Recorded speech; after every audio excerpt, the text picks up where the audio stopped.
Set to get going here in just a moment.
Welcome back here live from GoPro Motorplex. You're watching the main event coverage of the U.S. Pro Kart Series, and we are here getting set to go green with the X30 Pro Juniors. Before we do that, though, one driver had a very, very impressive drive from the back of the grid up to second in the last chance qualifier in KA100 Sr. Let's send it down to Jenna here. She's got him on the grid. Jenna? Josh Campbell, you were up 22 spots when we talked on the way here. You said you only expected to get to top 10. It was just the matter of fact that you got into the LCQ. Walk me through what happened in that race. Yeah, lap one, it was a lot of carnage out of turn one. So luckily to avoid that, and then, you know, our pace from there on was just really good, and we were able to pass people without wasting too much time and work our way up to second, which is a lot better than we thought we were going to get. Yeah, these LCQs can be brutal. How do you avoid the people just driving with all of their might, leaving nothing on the table?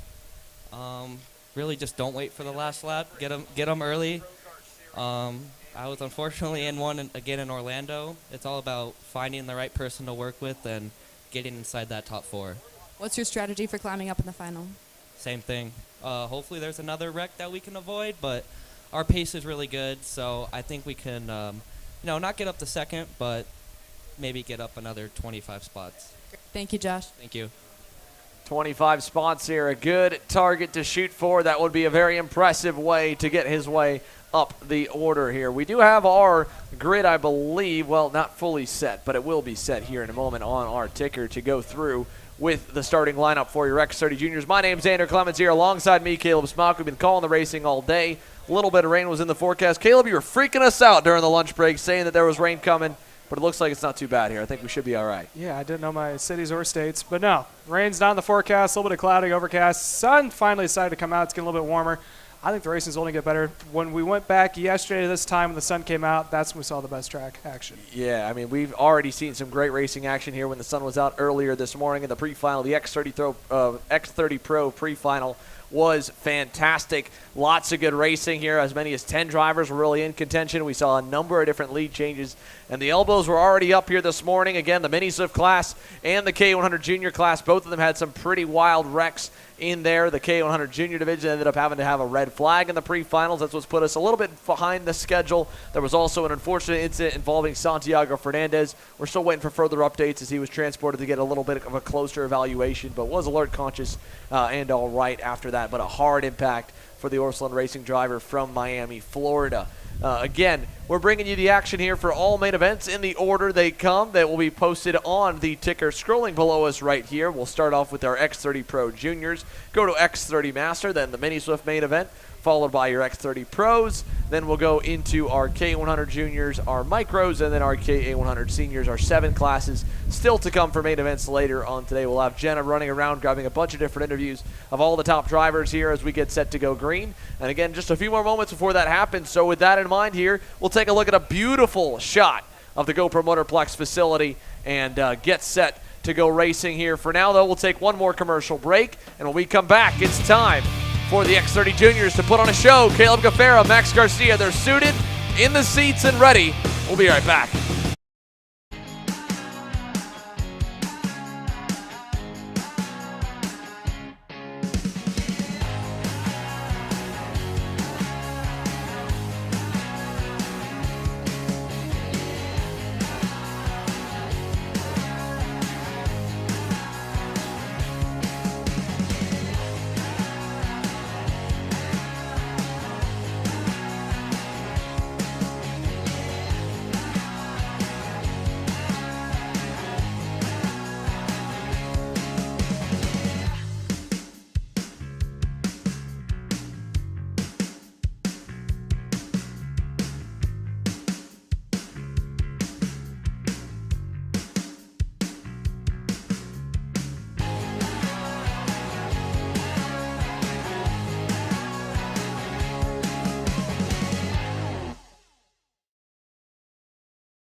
USA, a top-level performance team with unmatched hospitality, offering a full-service driver development program with year-round testing available in Miami, Florida, and the official North America racing team of Parolin Racing Chassis. Chassis and parts available at ParolinUSA.com.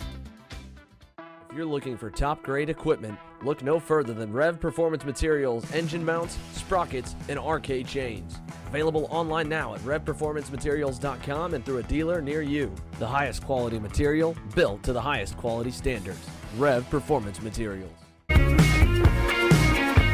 Here we are back live from GoPro Motorplex, looking for start attempt number 1. Caleb Gaffera, Max Garcia on the power very early. It will get the green, though, as the field's together, and all 41 X30 Pro Juniors rocket up the top to turn number 3. One driver taking evasive action down in turn 2, but the rest are clean into turn 4 for the very first time in main event action, and we're racing for the first of 7 classes here at the U.S. Pro Kart Series second round of the season in Mooresville, North Carolina. Gaffera leads them into the infield hairpin for the first time. Yeah, Gaffera went from not making it to the show to leading the show in X30 Jr. He is now going to tuck right behind Garcia. Garcia on point. Here comes a crossover. There it is. Gaffera back on point. Garcia now running in P2, and Christian Miles rounds out the 3-pack. But right now, it looks like Aiden Ingrata may be looming in the 4th position. Oh, that's not Ingrata on the 4th spot. That looks to be Jorge Ortiz with a fantastic start from 6th on the grid. Drops into 4th here, and a little breakaway like you mentioned already beginning to form. We go back from Ortiz. It's Teddy Musella up 2 spots. Ingrata's down 2. Kolar down 1. Triciar Gyros there in 8th. Michael Costello's up 5 already off the start into 9th. And Enzo Vidmontien currently rounds out the top 10 for the field. But Gaffera just got word officially there was 1 penalty handed out in the top 4 of KA100 Jr. So Caleb Gaffera is in to the KA100 Jr main as the final transfer. Here's Max Garcia going by on Gaffera, and he gets through to the lead, this time successfully in turn 8. Christian Miles got pinched there for a moment, but he is now going to maintain the 3rd position as Ortiz running in 4th. Oh, there's a pass on the inside. Gaffera loses 1 spot. Ortiz tries to make up 2 coming down the line. Gaffera now is going to push Miles down into turn 1. He'll give Christian Miles the extra oomph he needs to get clear for 2nd, which is good for Christian Miles, of course. Not so good for Jorge Ortiz. Great for Max Garcia. Here comes Ortiz back down the inside. This time gets clear. Miles is going to drop all the way to 5th as Ingrata is able to get by. So Aiden Ingrata up to 4th. And oh, wow. We've had some wild stuff on the back straightaway. It looked like one driver got knocked all the way down to the inside grass. I'm not sure who we had over there here. And just crazy racing here in the mid-pack. And a good bit of battling up front, of course, as well. While Max Garcia leads a long one here, 24 laps the total distance for this main event. They're going to put 2 down and make it 3 down, 21 to go. Caleb Gaffera, I don't know if he was pulling tape off the radiator, if he is just visually upset. Looks like he had his hand up in the air. He is following Miles in second, as they are now trying to run down your leader of Max Garcia. Aiden Ingrata has now joined the show, and he is now working on the back bumper of that is Caleb Gaffera. He is now to the back bumper too. Behind Aiden Ingrata, joining the party here, Teddy Musella Christian Miles right there, then Jacob Collard. Musella's a little ways back as Christian Miles gets another one back. He gets by Ingrata, moves back up to 4th on the Mike Doty Racing Lando Norris kart. And out of turn number 9 here, a kart length apart and about 2 kart lengths forward for Christian Miles to go at the moment. Here down the front stretch, though, Gaffera doing a great job pushing Ortiz. They're back up to Max Garcia. The entire top 10 evenly put. Adam Brickley went purple last time in 10th. Then Sebastian Weldon, purple in 14th, fastest lap of the race. And he was, nearly a second quicker than Max Garcia last time by. Garcia is going to be under attack here shortly. Ortiz and Gaffera, followed by Miles and then Ingrata. We're about to have a 4-kart, possible 5-kart, as there goes Ingrata on the inside of Miles. Takes a spot away, no crossover. He was able to pinch him off. There's a shot of the top 3. Garcia out in front, Ortiz in second, and then the caboose of the top 3 of Caleb Gaffera trying to separate the 3 from the rest of the pack. Here they come to the inside. Ortiz looking with Gaffera on Garcia. He gets through. So Jorge Ortiz to the point. Now with 19 laps to go, 5 complete, and a big line of go-karts headed down the back straightaway. Ingrata also now up into the 4th spot, the Iceman. He is calm, cool, and collective as he is sitting patiently, waiting for his opportunity to crack into the top 3. As now Garcia, who was on point, finds himself in the 3rd spot right behind Gaffera. Miles out in front. Here comes the inside dive bomb. Gaffera tries it. Garcia tries to follow. Garcia still door to door as they make their way out. And it looks like Garcia is going to have to yield to P2. Gaffera now on point. Yeah, Max Garcia not able to make that move and follow Gaffera, but he is close enough. He could dive bomb Ortiz any corner that he wants to. I mean, this line of go-karts, it is extensive to say the least. Here comes Christian Miles on Ingrata.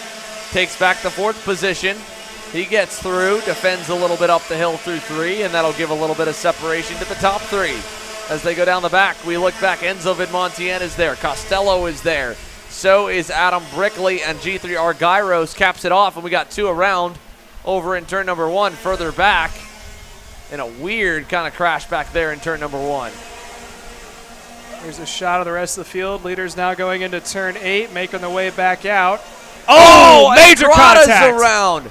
Ingrata with wheel hopping with someone else, and Aiden Ingrata. That's going to be some massive championship implications for himself and Caleb Gaffera. Gaffera here still hanging on to this lead group. He, in fact, leads the pack. Garcia 2nd, Ortiz 3rd, and Aiden Ingrata. A DNF now coming here for the Saturday main event in Mooresville after getting put sandwiched. It looked like 3 wide coming out of turn 8.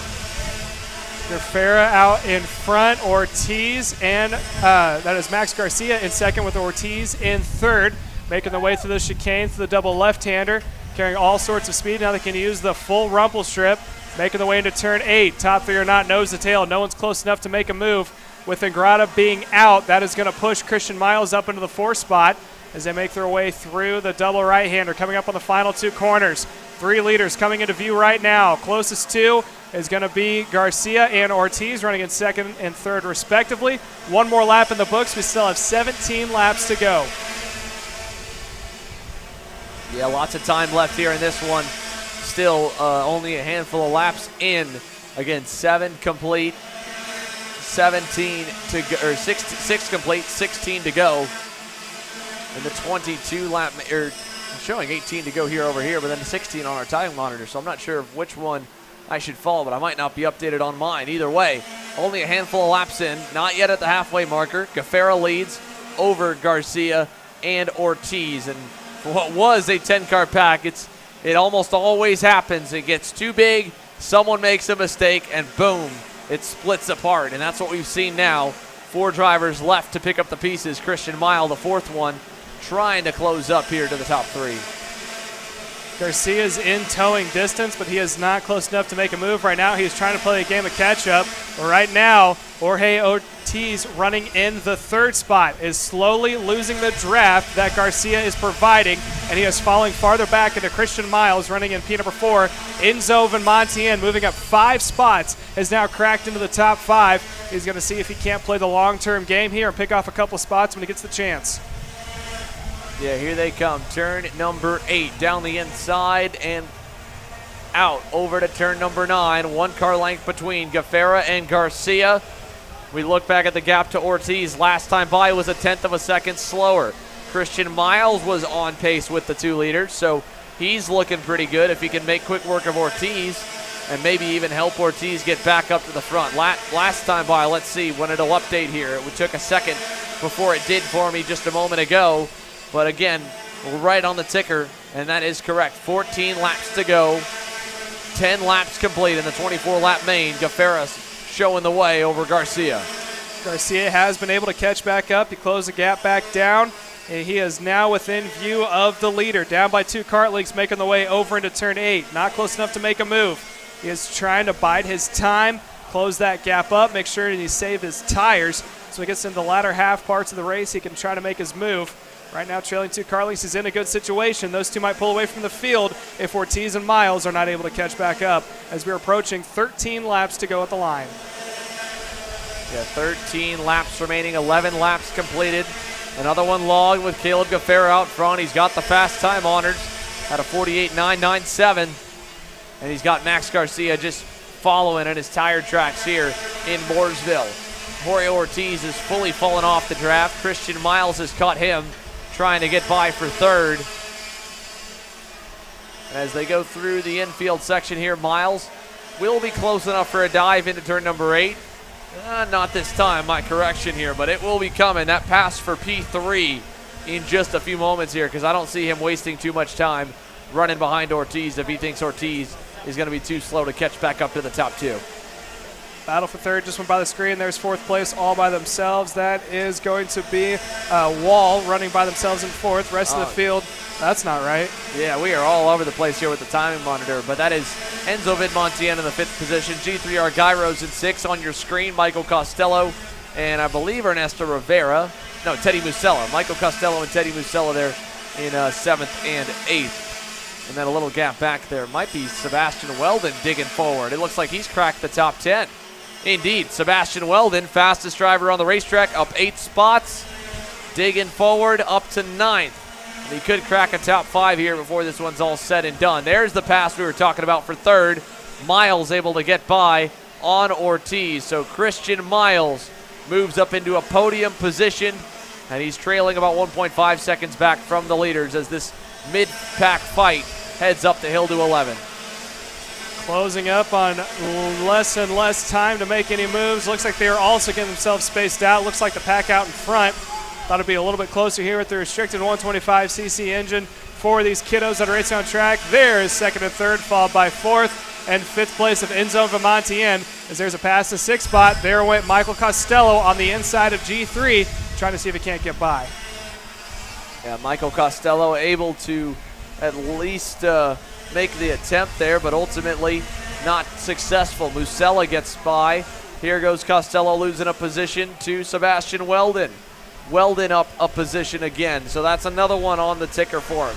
Weldon, I believe that puts him 8th, and he's within distance for 7th and 6th. What an incredible drive forward for the Hot Wheels Racing Lando Norris Kart JC Karting team driver of Sebastian Weldon. 1 car length back from Teddy Musella headed to turn 1. 10 laps to go for the entire field. Still Gaffera out in front over Garcia in 2nd. Rest of the field also starting to space themselves out. It looks to be a pretty straightforward race. It looks like there's an attempt for a pass somewhere back there in the field. But right now, everyone's getting single file, biding their time, hoping for something to happen to back up the field. But right now, I'm not seeing any opportunity from the front down. Yeah, definitely not a ton of opportunity here as they come out of turn number 8. Pairs of 2 across the racetrack, Gaffera and Garcia. Big kudos here to Max Garcia. We go back to the X30 Pro Jr Pre-Final. Caleb Gaffera put about 2 seconds on Garcia and pulled away on his own. Garcia, of course, had about 3 to 4 seconds on the rest of the pack, but Max Garcia, major leap here for this main event to get on pace with Caleb Gaffera and be in a position to challenge him late in the going here, as we've got 8 laps to go now, headed up the hill. Weldon on the bumper of Argyros, looking for the 6th position. He'll take it into the bowl. Sebastian Weldon up another spot as we pick up the battle now with Michael Costello and Jacob Kolar there for a moment. But Weldon, that puts him P6, 11 spots gained. A great drive in the works here for Sebastian Weldon. Looking down on the timesheet, it looks like Jacob Kolar is the fastest car on track. He went purple a couple laps ago on lap 13. Now we are approaching about 8 to go this time by. Again, this is not the shot of the leaders. This is the battle for the mid-pack.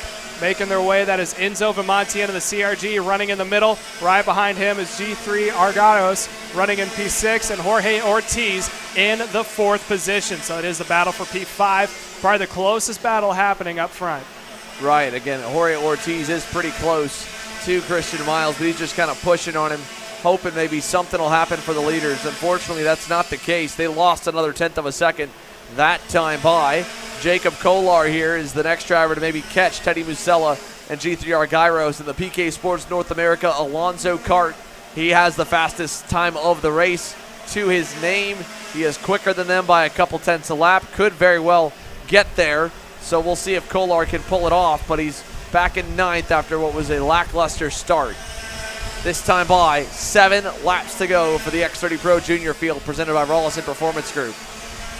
There are the leaders making their way down into turn number 1. That is the 2nd placement of Max Garcia, running in P2 with Christian Miles in P3. Just out in front, can't really see it in the view yet, but just out in front is Caleb Gaffera leading the way over Garcia in 2nd. But right now, we are still watching the mid-pack battle on. Yeah, we're still staying close on this one here. Weldon looking for a top 5 run. What a great drive forward for Sebastian Weldon. Onto the bumper now of Enzo Vidmontien. Here's Kolar closing in as well on the next group, which is Argyros and Musella. Weldon's already gone by them. He has come from well outside the top 15. And now Sebastian Weldon's drive forward might get him all the way into the top 5 as Enzo Vidmontien leads him down the front straightaway. Here they come to turn number 1.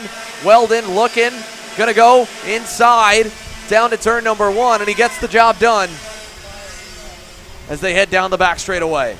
Weldon now into 5th. Vidmontien falls back to 6th. Battling, changing all over there. It is the battle for the 5th spot. Now the question is, can Weldon hold on? He has got 6 laps currently, 5 to go next time by. He wants to hold on to that 5th spot and hold off Enzo Vidmontien, who's breathing down his neck right now. Yeah, Vidmontien here, although to be fair, in Weldon's case, he's been about 1/10 to 2/10 quicker than Vidmontien over the laps. Now we've got a change in the lead that's happened. We were going backwards through the field. Max Garcia has gone by Caleb Gaffera and taken over the top spot with now 5 laps to go. They've logged 18 to make it 19 laps together. Nose to tail with Gaffera out front. This is the first time Garcia has seen clean air. Maybe he's saved up a little bit of stuff, trying to keep his tires nice and cool, and can put a little bit of a distance between himself and the North Carolina driver, Caleb Gaffera, who is trying to at least salvage one potential race win on the weekend, because now at least he's made it into the KA100 Jr Final, but he's going to start 44th, Caleb. It's almost impossible to win from that far back. Yeah, it's definitely going to take some skill if you pull it off and a whole lot of luck, but right now, as you said, best opportunity for a win is happening right now, trailing on the back bumper of Garcia. You're about to see when they come down this main straightaway a beautiful front shot about how much of a lead they have. They're the 2 leaders going by now into turn 1. Once they get about halfway up the screen, you're going to see the rest of the karts following. And it's not going to be probably till the exit of 3 that you see him. Garcia out in front, Gaffera in 2. Here it is. Waiting. There is the battle for 3rd happening right behind. They have plenty of time. About 3 seconds is the gap they have over Jorge Ortiz, who is getting trailed by Christian Miles running in the 4th spot.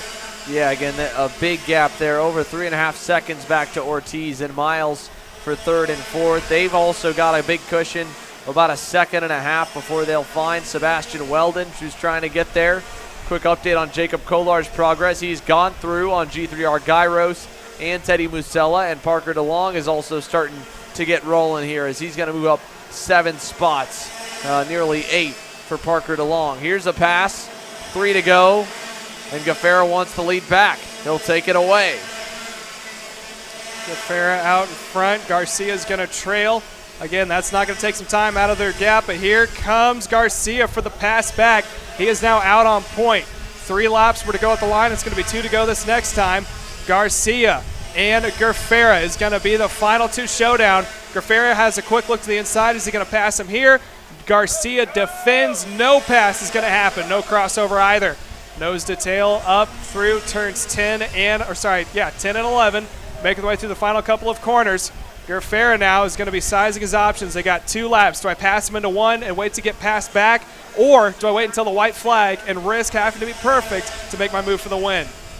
So 2 to go here. Garcia's going all the way to the bottom side to block. Look at this. Sebastian Weldon is going to have a chance at a podium. He's reeled in Christian Miles and Jorge Ortiz. So simultaneous battles going on. The battle for the lead and the win between Garcia and Gerfera just starting to go. And now the battle for third. Can Sebastian Weldon come from 17th on the grid up into P3? It would be a heck of a feat.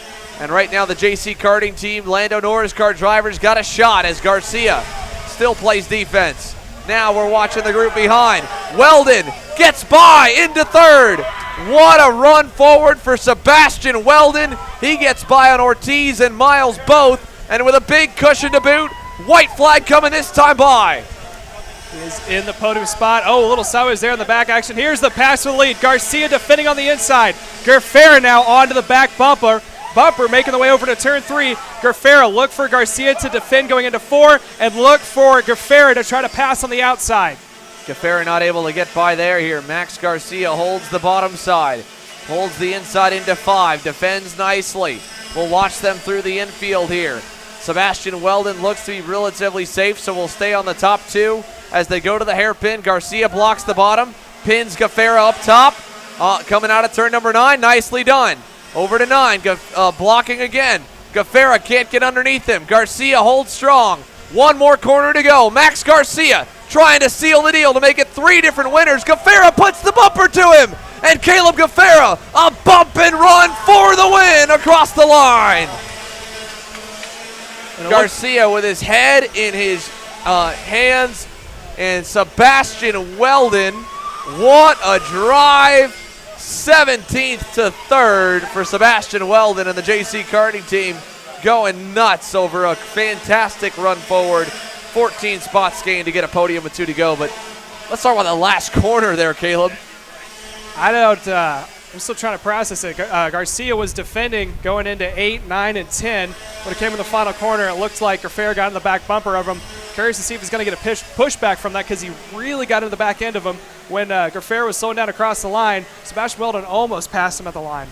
Well, here's the thing about that, Caleb, is, when we go is we look at the results here. If you're Caleb Gerfera, Max Garcia, you've watched him defend flawlessly that entire 2 laps. The only thing you can do, you're not going to be able to get it around the outside. You can't get underneath him.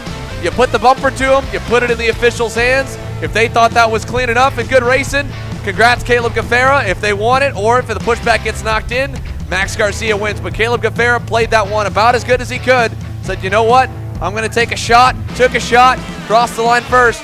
We'll find out when we come back, of course. Gerfera, of course, the unofficial winner over Garcia. Sebastian Weldon ends up 3rd and onto the box. Then we go back, Jorge Ortiz and Christian Miles. And that does it for the X30 Pro Juniors.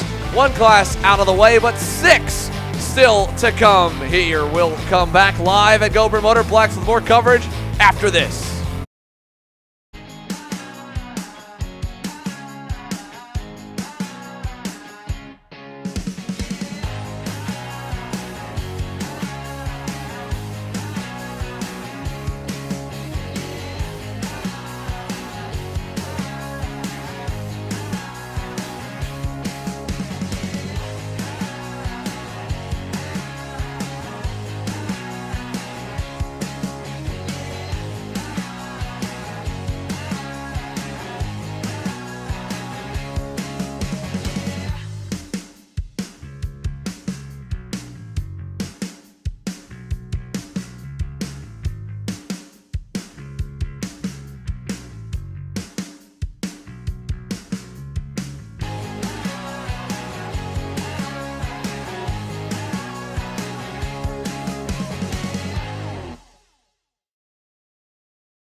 Welcome back here live from GoPro Motorplex. My name is Andrew Clemens alongside Caleb Smock, and we just wrapped our first main event here of the afternoon. X30 Pro Jr., and boy, was it a good one.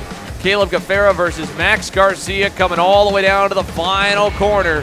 And Sebastian Weldon with a great day driving all the way up through the grid. We've got the X30 Masters coming up next year, and the starting grid, unfortunately our graphic just a little bit off, but we do have the starting lineup for you, so we can take you through it, and you'll just have to listen and pay close attention, hopefully enough. Let's take you through what we've got and who we got starting where. Well, Mario Barrios, able to win the X30 Master pre-final, will line up on the point alongside Danilo Romalo. A couple Brazilians up front. Then it's Renato Yater David to make it 3 to the inside of the American Scotty Roberts aboard the Speed Concepts Racing Red Speed. Row number 3 will have Scott Kopp, the reigning U.S. Pro Kart Series X30 Master Champion, and the national number 1 alongside Laurentiu Mardan. Row 4, Martin Stone and Evan Batt. Row 5, Mundi Lawyer and Ryan Kastner. We go back outside the top 10 to find Christian Beaumere and Danny Robertson, and then row 7, Rob Mayer in the RPG Cosmic and Frank Runco in the 599. Miguel Mir, who is still working his way back from a rough crash at Pompano Beach earlier this year in January, rolls off 15th to the inside of Paul Montepoli and Scott Carapolati. Then it's John Michael Chanette, Shane Connolly, and Kim Carapolati, the 20 drivers on the grid here for the Speed Concepts Racing X30 Masters class. And well, the engines fire, they're ready, they're suited, Caleb. About set to go green, and it's a pretty good fight, about 4 or 5 of them in the mix in the pre-final. I think that was probably one of the closest master races I've seen in the pre-final. Making me excited for this 22-lap feature that they're about to go out. And you can see a little fist bump from, I believe that was Scotty Roberts, getting a little bit of support there from some of the younger drivers as they're about to send them out underway. Some of the mechanics are walking around making sure that they did everything right as a mechanic before they get them going underway. Just sitting in and waiting to see these guys go out. Again, 22 laps is kind of a long time here, especially with this master class, and hopefully we can see the top 5 go back and forth like we did last time. Yeah, hopefully it'll be a nice and good battle here. This track, as we mentioned plenty of times already, lends itself real nicely to pack racing. And so it allows a lot of these guys to kind of stay packed up and keeps it tougher and tougher for anyone to break away. And we saw that again in action in the X30 Senior, the X30 Junior, of course, the main event for them just wrapped up, and then now in X30 Masters as well. Barrios didn't start from the point. Renato Yater was able to do that, but was able to work his way forward. Romalo the same. It could be anyone's guess of who comes out on top. The top 5 all were right in the same mix, and Laurentiu Mardan was not too far behind either. But they're just waiting here a few more moments while they clear the last bit of the racetrack from the wreckage of the X30 Pro Junior Division and get going with class number 2. The Mini Swift class will be next up to follow, and then the X30 Pro Seniors. In the meantime, we're going to get set here for a little bit of interview action, I believe, as the X30 Masters are almost set and ready to go with your pole sitter Mario Barrios and Danilo Romalo. We've got our unofficial winner in X30 Pro Junior, Caleb Gaffera, standing alongside Jenna Tommy. We've also, hopefully, we'll be chatting with Max Garcia and Sebastian Weldon if we can. Let's send it on down to Jenna while the engines get released here for X30 Master and chat with the kid who crossed the line first. Jenna? Thanks, Andrew. Yeah, waiting for the Masters to pass. Caleb, you had a bit of a wild hour. We didn't get to talk to you after your LCQ, but you went from last to nearly first. You made it into the final for a different class and then went on to win this final. Tell me about it. So it's been a crazy day. I had a big hit earlier, and then we came back in the LCQ. We made it, and now we're going to see how we do in the KA. Yeah, you had P2 on your toes for a bit. How was that? I mean, I was just waiting like as long as I could, and then when the tire pressure came in, I was just going to go. What are you hoping for in the next final? Just make as many passes as I can. Makes sense. Thanks, Caleb. Good job. Who do you want to thank? I'd like to thank my mom and dad, Mike Rollison, Circle K, Joni, and Will Orsini. Thank you. Thank you. All right, we'll go back to the on-track action here and see who else we can chat with from that wild X30 Pro Junior main event. But Caleb Gaffera, obviously, checkered flag in hand, and comes away with it here. We'll continue to roll on through with the X30 Masters, getting set to go green for them as they make their way out of the final corner and onto the front straightaway. Here we come down the front stretch. Barrios and Romalo, Renato David, Scott Roberts, Scott Kopp, and more down the tram lines, looking for a nice and clean start. 22 laps on the books. Let's see how we can do it here. Looking for the green flag. Barrios on the power very, very early. Will that give the green? No, way too early for Mario Barrios. Those dark blue and purple cones that they've got down the front straightaway are supposed to be the punch-off zone, and ultimately was a lot further down the racetrack than when Mario Barrios tried to punch off. But hey, he went for it. You got to try it, Caleb, and ultimately it doesn't always work out. Yeah, you know, sometimes it's a high risk, high reward. If he was able to get away with it, I'm sure it would not make some people happy, but that is a guaranteed lead into turn one. It's a very fine line, though. Sometimes when they jump the start, people think, you obviously jumped it. When it comes down to the fine line, you're talking about 5 to 10 feet as when you put your foot down of trying to pull away from a good start or not. Rest of the field, though, making the way around, gives them an extra lap to get some heat into the tires, try to see if they can't line themselves back up to get a better start. Got a quick announcement from timing and scoring here. They have reversed a penalty that was affecting the bubble spot in the KA100 Sr last chance qualifier. So if you were on the verge of making it in or not making it in based on the way the results fell for KA100 Sr, please make your way up to the Go Promoterplex lobby to check the updated printout, because there is a new 4 drivers that will be transferring after a penalty has been reversed. Masters now getting themselves lined up, coming down to the line. Mario Barrios and Donalo Romalo are the two that are going to lead the way as they make their way across the line. They're starting them later than the start-finish line. Try to make sure that no one is going all out into turn one to cause any incidents. Looks like a little bit of a better start, but still kind of a jump. Green flag is out. Barrios is going to take the lead into turn one. Romalo goes a second out of the little kink of turn two, down into the third corner. This is when the toe is going to come into play. Scotty Roberts looks like he may be trying to make up one more position. He is currently sitting in fourth. May have an opportunity to pass for P5, as it is now Romalo. Sorry, Romalo's actually in third. That is going to be Barrios leading over Renato Yater, then Danilo Romalo in third, then Scotty Roberts in the fourth spot. Right behind is Scott Kopp as they exit turn number 8, and Barrios will take them all single file back through the top 6, it looks like, maybe top 7, back to Martin Stone, who had a good run going before getting collected kind of in a bit of his own mess in the pre-final and fading backwards. Here we go, 1 lap complete, 21 to go. Barrios leads over Yater. Here comes Yater to the inside into 1.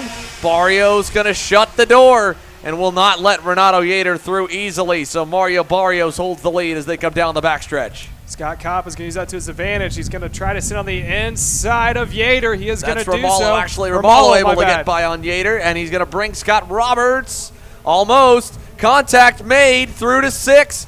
Yater hangs on, and that backs them all up into the front bumper of Scott Kopp. Top 2 now pulling away, Barrios and Romalo. Now we got a battle for the third spot. There is one of the Scotties running up in P4 right behind Yater. Yater's now going to have to hold off because there's still a beehive of karts from behind, something we haven't seen in a while, but it's a Masters class that's running tight together. Hopefully this can carry on for the next 20 laps. Here we go. We'll get the ticker going on the left-hand side of the screen and show you where everyone is lined up here in the 20-driver field. 2 laps complete. 20 laps to go. Mario Barrios leads over Danilo Romalo, who went purple last time by. Faster than him by about 1/10 of a second. Scott Kopp, having gone by on Scott Roberts while we were just out of frame, is now into 4th. Or actually, no, sorry. Yes, into 4th, and Roberts under pressure from Martin Stone for the 5th spot. Here comes Stone, looking, not going to go by an 8, but could have. Definitely could have made the move there, as it's packs at 2 right now, with the top 2 continuing to pull away. Third placement of Yater David running in. I should say not right behind, but he is trailing behind Danilo Romalo for second. He's trying to see if himself and Scott Kopp might be able to work together, work back up. Here's a pass for lead down on the inside. That is going to be Romalo now on point, which is going to push Mario Barrios back into P2.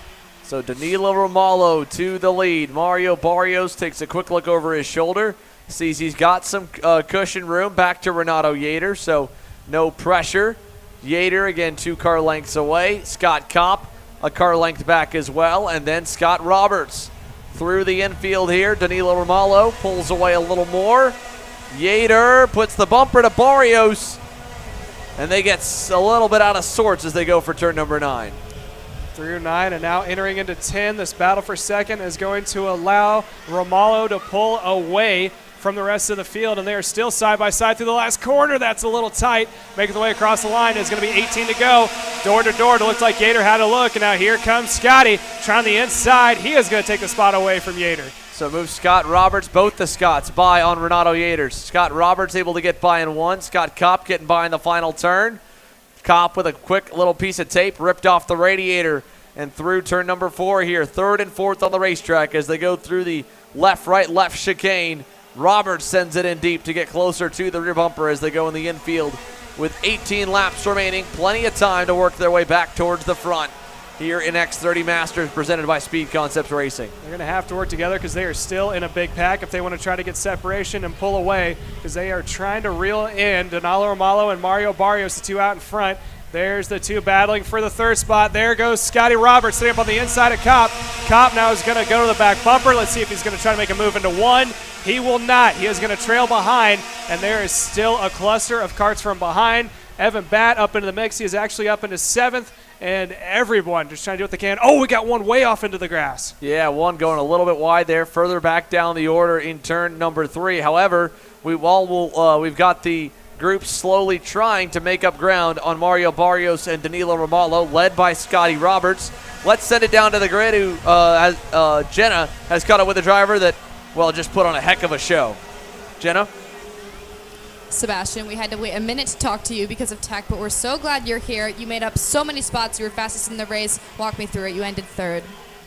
So at the start, I kind of just let off a little bit because there was a lot of wrecks, and I knew I had the speed, so I just waited for the opportunity to pull it off, and I did. Yeah, you definitely waited to get through the carnage of some of those wrecks. Did you think you were going to make it this high in this race? No, not at all. Well, congratulations on the podium. Who do you want to thank? I want to thank Speed Lab Racing Engines, my mom, everyone that came to support me, and my brother and my coach. Thanks, Sebastian. Big congrats here to Sebastian Weldon for driving from 17th on the grid up to 3rd. A podium result for the Lando Norris Kart JC Karting Team driver as the field heads through turn number 9. We'll come out of 9 now, head over to the short chute up the hill to 11. And it is all still Danilo Romalo out front here, Caleb. Yeah, Mario Barrios, the fastest kart on track last lap. He did turn his fastest time as they make their way down to burn one more lap. We're down to 15 laps to go. Barrios is going to try to go on the move to reel in Romalo. Scotty Roberts made his way up to P3, leading over Scott Kopp. And Yater David has fallen back into the 5th position. All these master drivers are staying fairly close, but they are still relatively bunched up. There's a beautiful shot of the field. Top of the screen, you'll see the two going down to the bottom. That is Romalo and Barrios running 1 and 2. Scotty Roberts is in the 3rd spot in the white helmet, making his way through turn 8. And right behind him on the back bumper, the bright green helmet, is going to be Scott Kopp. Take that back. I think that's going to be Yater David moving up one more position. So they're all continuing to battle back and forth, making their way around. It is 14 laps to go at the line. Barrios in the 2nd spot, fastest kart on track, trying to reel in Romalo. I say that, Scotty Roberts goes purple last time. So 3rd placement, faster than the 2 leaders. But right now, Romalo's got a 0.3 of a second lead over Barrios, and Barrios is holding out about a second over 3rd placement of Scott Roberts. Through turn 4, still nose to tail. Looks like it is now Barrios reeling in Romalo through the chicane, now through the double left-hander, heading out of 7, heading into turn number 8. This is the best passing point. I don't think Barrios is close enough to make a move. He is going to stay in line. Scotty Roberts, the fastest kart on the track, is now trying to hold off Yater David, working his way up into the 4th position, trailing on the back bumper. Those two are going to try to work together, I think, to catch back up to the top 2, because the only chance of them making a move for the lead is trying to work the draft, catch back up to the leaders. But right now it is going to be Yater David. Look on the inside, decides to back off, stays on the back bumper. Roberts maintains the 3rd spot, although those two are slowly chipping away at the deficit. Last time by, Roberts was 0.8 down on Barrios for 2nd. The lap before that, it was 1 second. Oh, a little bit of contact there going into turn 4 between Yater David and Scotty Roberts. The battle for the 3rd spot, but Roberts now has opened up a 2-kart advantage as he was starting to pull in the 2 leaders. I think within about 2, maybe even 3 laps, he'll be at the back door of Barrios. Barrios seems to be biding his time behind Romalo, as there's going to be 12 laps to go at the line. Still plenty of time for racing. We are not yet halfway through the final 2 corners. Romalo out in front. Barrios running in P2. Let's see if Roberts is going to be able to draft off of Barrios. Down the main straightaway, looks like there was a point of black flag going to Gator David. Probably for the incident that happened in turn 4. As they make their way out of turn number 3. Donalo Romalo still on point. Barrios running in second. Here comes Scotty Roberts in third. He is closest that he has ever been to the top 3. The top 2 have been staying fairly consistent between the gaps between themselves, trying to bide their time. But now it is going to be Scotty Roberts trying to shake up the pack and get his nose into the top 2. Beautiful shot here of the top 3 with all equal spacing. Roberts has opened up closed the gap even more. He is now down to 0.5 of a second. So within a half a second, took 0.3 off last lap. We are closing in on having a 3-kart battle for the lead. This time by is going to be 11 laps to go. Romalo out in front, Barrios in second, Roberts right there in third. Just now within towing distance of the 2 leaders. Barrios now trying to work the toe of Romalo, making their way out of turn 3. There's the rest of the field from behind, nose to tail heading into turn number 4. Making their way into the chicane one more time. A little bit of a wheel hop there from your leader. Making their way through turn 6 and 7, heading into turn 8. Barrios now trying to reel in Romalho, coming into turn 8. Not close enough to make a move. Thought about peeking out, but didn't. Now into the toe. Scotty Roberts likes what he's seeing. He wants them to battle out in front. He is trying to get whatever advantage he can as we are now approaching 10 laps at the line. This is halfway. It is going to be 1 lap under this time out of the final corner. 10 laps at the line. Can Roberts catch back up? He is down to a deficit. He was a purple cart last time by, which means he is the fastest one on track, and he's down by about 3 kart lengths. Yeah, he is digging away late in the going here. Scott Roberts, the kryptonite he had, was really kind of losing some pace at the end of the pre-final. He caught the main group, then faded in the closing stages, so I'm sure he's hoping that won't be the case here in the main, that he's going to be able to keep that pace and keep it accelerating in the final 9 laps.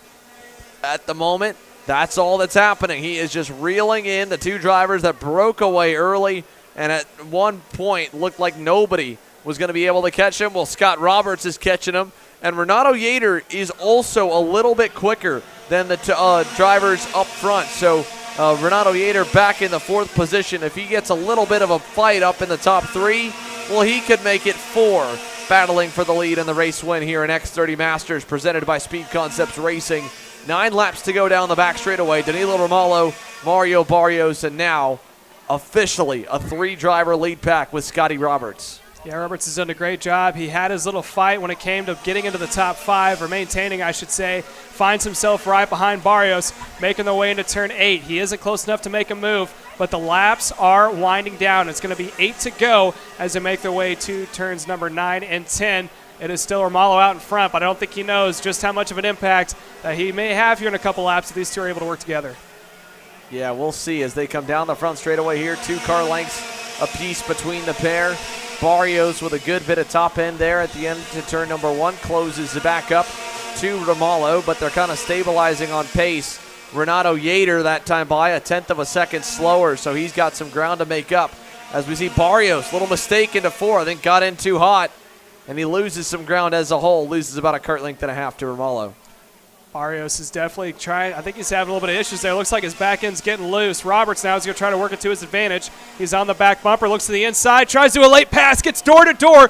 Barrios goes wide, look for a crossover. Scotty can't make it happen. He is going to have to follow behind. Mario Barrios holding on to P2, but he's going to have to be perfect from now on. He's got a little bit of dirt in the tires when he dropped him coming out of 8.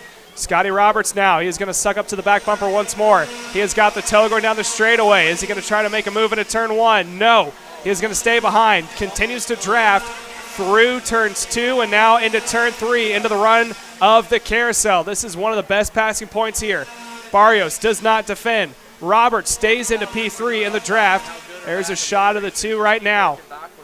Scotty Roberts still into the toe of Barrios, making the way through the double left-hander of 6 and 7. Now heading into turn 8. Look for him to pop down to make a move like he did last time. He's going to try it late. Can he make it stick? It does. Barrios tries for the crossover, pushes him a little wide. Barrios holds on to P2. There is not a lot of love lost here between these two. We go back to Ocala Grand Prix, the host of the opener weekend in 2021 for Scott Roberts and Mario Barrios.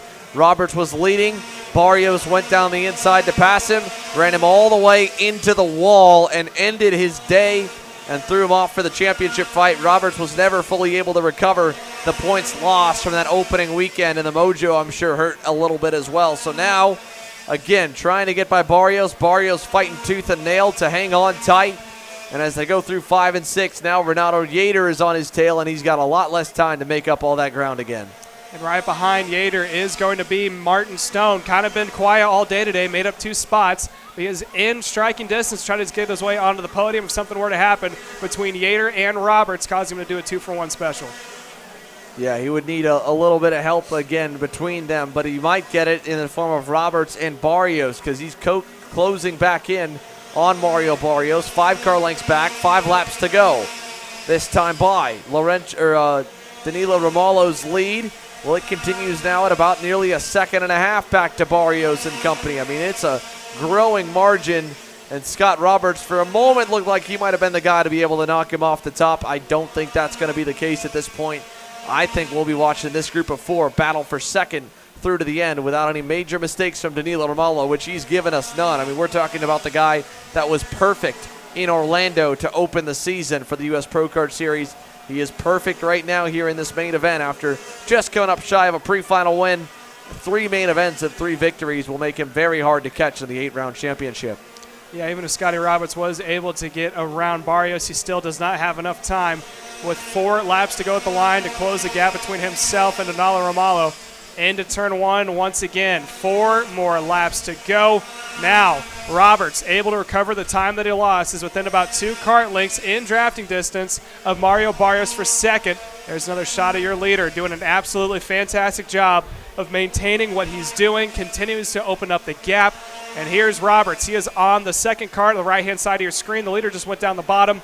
There's Barrios in the purple Cosmic, followed by Roberts. Roberts tries to get into 8, look for a crossover. He runs them deep. Now here comes Yater. Yater tries to get around Barrios. They are door-to-door through turns number 8 and 9. And now it is going to be Roberts up into P2. Barrios now is under attack. Yeah, Mario Barrios seeing the cavalry coming. Roberts through. Yater still looking. He'll have a run at him, maybe not to 1, but he should be close enough for a dive bomb in 4. Barrios sends it deep, gets sideways. Loses some more ground here down the backstretch. Here comes Renato Yater to the bumper. Will he go? Not to 4. Barrios hangs on for now. 2.5 laps to go. Let's keep watching Yater here. He is in striking distance. My guess is turn 8 is probably going to be his best friend, and he has got 2 more guys behind that would love to follow him through. Barrios does not defend. Yater does not make an attempt. Out of 8, they're all bunched up. They are now nose to tail, I should say. Scotty Roberts is enjoying what he's seeing when he gave a quick look back as he has opened up about a 2 kart length advantage between himself and Mario Barrios, who is now defending in that 3rd position. Yeah, Mario Barrios just trying to hang on here for dear life. 2 more laps around GoPro Motorplex is all that he's got left to at least salvage a podium, but he's got 4 drivers closely trailing him in the form of Renato Yater, Martin Stone, Laurent Jumardin, and last year's champion Scott Kopp, who beat Barrios by just a handful of points by the time that the dust had settled here in Mooresville, which hosted the finale back in October. Now middle of the season, comes a little bit earlier, changes things up, and in the case of Barrios, well, all he's really caring about right now is not when this race is in the calendar, but when will it end. He'll get the white flag this time by. Yater is still right there while Danilo Romalo continues to lead over Scott Roberts. Out of the final corner, they're going to get the white flag. 1 more lap to go. Barrios is going to have to go on the defensive. Yater is going to have to pull something out of the hat, working the draft into turn 1. Not close enough. My guess is he's trying to set him up for a run into turn 4. Looks like Barrios had a good run out of 3. Goes down to defend just a little bit. Yater not close enough to make a move. Roberts is still safe, but he is just there in the mistake distance, I like to call it. If you make a mistake, you could get past very easily because he's holding on to about a 3 car length advantage, making his way into turn number 8. Here we go, final lap. Danilo Romalo through turn number 8, making it look easy in X30 Master. Barrios still defending off David. David not close enough there. Maybe close enough through 9. not this time. Romalo up the hill as they battle for P3. Will go through the final corner, no change, and Danilo Romalo wins round 3 of the championship here for X30 Master over Mario Barrios, Scott Roberts, then Mario Barrios, then Renato Yater David, and then Martin Stone to round off the top 4. The X30 Master class, again, wrapped up here in a very tame ending to what could have been a little bit wild for them earlier on, especially based off how that pre-final was. But as a whole, it looks like we've at least got them all together at the end of this one. So, again, your X30 Masters all wrapped up.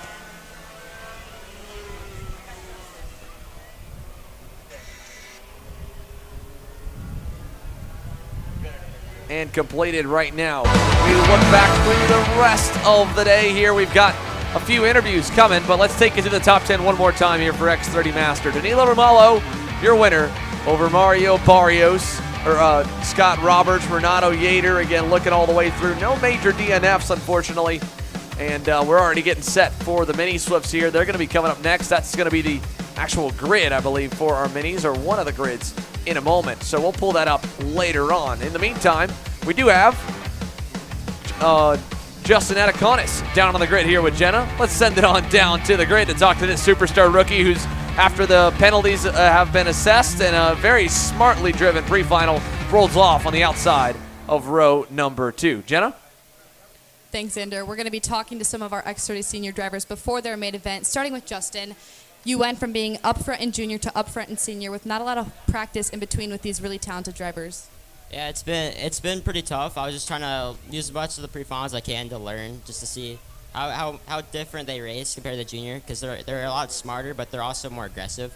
Because the juniors, they kind of just, they'll throw it in any corner, they'll crash, they'll do whatever, and then the seniors, they'll do the same, but they'll do it smart.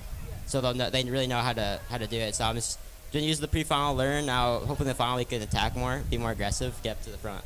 Yeah, that's something we've noticed at Kart Chaser. Between the biggest differences between junior and senior, when those rookies move up, it's kind of a rude awakening, but you seem to be handling it really well. What are you hoping for in the final?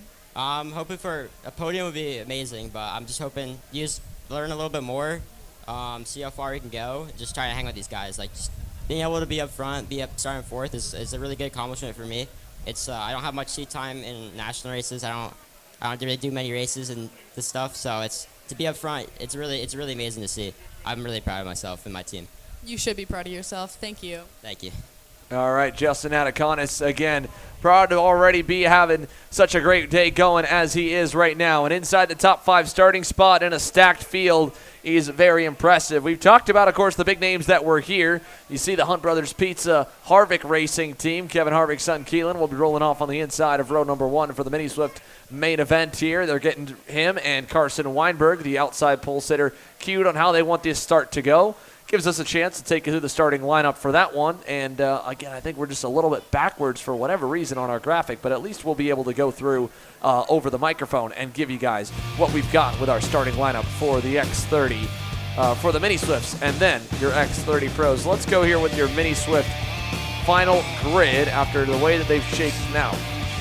Obviously, Keelan Harvick will get the start on the pole alongside Carson Weinberg. We'll go back to row number 2 where you can see it. It is Kai Johnson on the Bennett to the inside of Carter McMurray, who is at, actually, it might be Reese Bowman. We'll go ahead and we'll double check our pre-final results for the Mini Swift class. They ran quite a bit earlier on in the day and were ultimately split. And indeed, Reese Bowman in the 147 rolls off on the outside of row number 2. Then to the inside with Carter McMurray starting to the outside of row number 3. So, but a big group in this one. We already ran their LCQ to determine the final few starters. Asher Rockstein is going to work his way to the inside of row number 3 when they get onto the racetrack. Jack Iliff will start 7th alongside Tyler Roberts for a Paralin lockout on row number 4. Go back to row number 5. It'll be Lucas Palacio with a 125 machine to the inside of Max Weiland. Row 6, Vivek Canthan to the inside and Cade Yeager on the outside lane. Row 7, Maxim Kerwin. And then Oliver Weldon, who just watched his brother come from about just as far back, Oliver rolls off 18th. Well, if Sebastian went 17th to 3rd, you could bet Oliver would love to do the same feat, maybe go from 18th to 3rd. It's possible. There's plenty of time, and if he can get his cards right, it is well in the cards. Moving back now to row number 9, find Isaac Malcott on the inside. Actually, row number 8, and then Gianmatteo Russo to the outside lane. Sarah Bradley starts on the outside of row number 9, going back there one position early. Then it'll be Henry Taylor starting to the inside of her. We move to the final edge of the top 20. And well, then we're going to find Bronson Kustis on the inside and Tristan Murphy on the outside lane. Row number starting 21st will be Ethan Tovo to the inside lane. On the outside, Max Christie on the 139. Row number 12, we'll have Michael McCaughey to the inside lane, Ty Fisher to the outside. Row number 13 will be 8 Asen Dramilev and Alessandro Truccio. In row 14, Austin Warner, and then Salvador De La Vecchia. So quite a few in total here for this one. 40 drivers on the ticket for the Mini Swift class presented by D&J Intermodal Services. We'll keep on going back on through behind Gianmatteo Russo, Henry Taylor, Sarah Bradley, Kustis, Murphy, Ethan Tovo, Max Christie, Michael McCaughey, Ty Fisher, Austin Dramilev, Alessandro Truccio, Austin Warner, Salvador De La Vecchia, Race Beckman, and Jackson Tovo. Then moving back to 30th and 31st behind Alan Bonilla Jr., then Landon Booher to make up the outside of row 16. Row 17, Devin Waltz and Cypress Andrus. Row 18, Rowan McCurdy and Lillian Scarborough. Row 19, Gabriel Balog and Travis Pettit. And rounding off the 40-driver field, Mateo Calderon and Nathan Holy. The final two to transfer out of that last chance qualifier. They're making their way out of turn number 9 here, Caleb. We're getting set to go green here with the Mini Swifts. Can look for hopefully a clean start here. There's been a little bit of trouble with some jump starts. I think these kiddos are going to have it figured out. They did fine between yesterday and today, between the pre-final and then the LCQ. They're all getting themselves lined up here, coming out of the final corner. They're going to have to get themselves down to the tram lines, get lined up 2 by 2. Again, green flag is down towards the start-finish line, trying to get them slowed down. Bless you. Let's see, there's already got carts outside the tram line. Looks like we have to go one more time by. Well, it'll give us a little bit of a time here in a moment to make one announcement. We need Hayden Jones to make his way over to Tech with his go-kart before he's ready to get onto the grid for the X30 Pro class. Again, Hayden Jones to report over to the Tech area with his kart before making his way on to the grid. So yeah, a little bit out of line, a little bit fast to kind of come to the green, but again, like we talked about in some of the other divisions, you kind of get a mulligan on the first try by. The normal way that the rules work, you get 2 attempts to start the race as the front row. So if you know that going in, and you got the time to burn, and you're not worried about missing a flight at the end of the day by your race going about 2 minutes later, well, if you're Keelan Harvick, or if you're Carson Weinberg thinking, all right, let me see if I can maybe pull one off here, get a little bit of a further nose edge, get a little faster start or a bit of a slight jump. If they throw the green, well, you're normally good in racing. So they try that maybe on the first time by. By the time the second time comes around, they know they've got to have their act together, which is why they're going much slower now.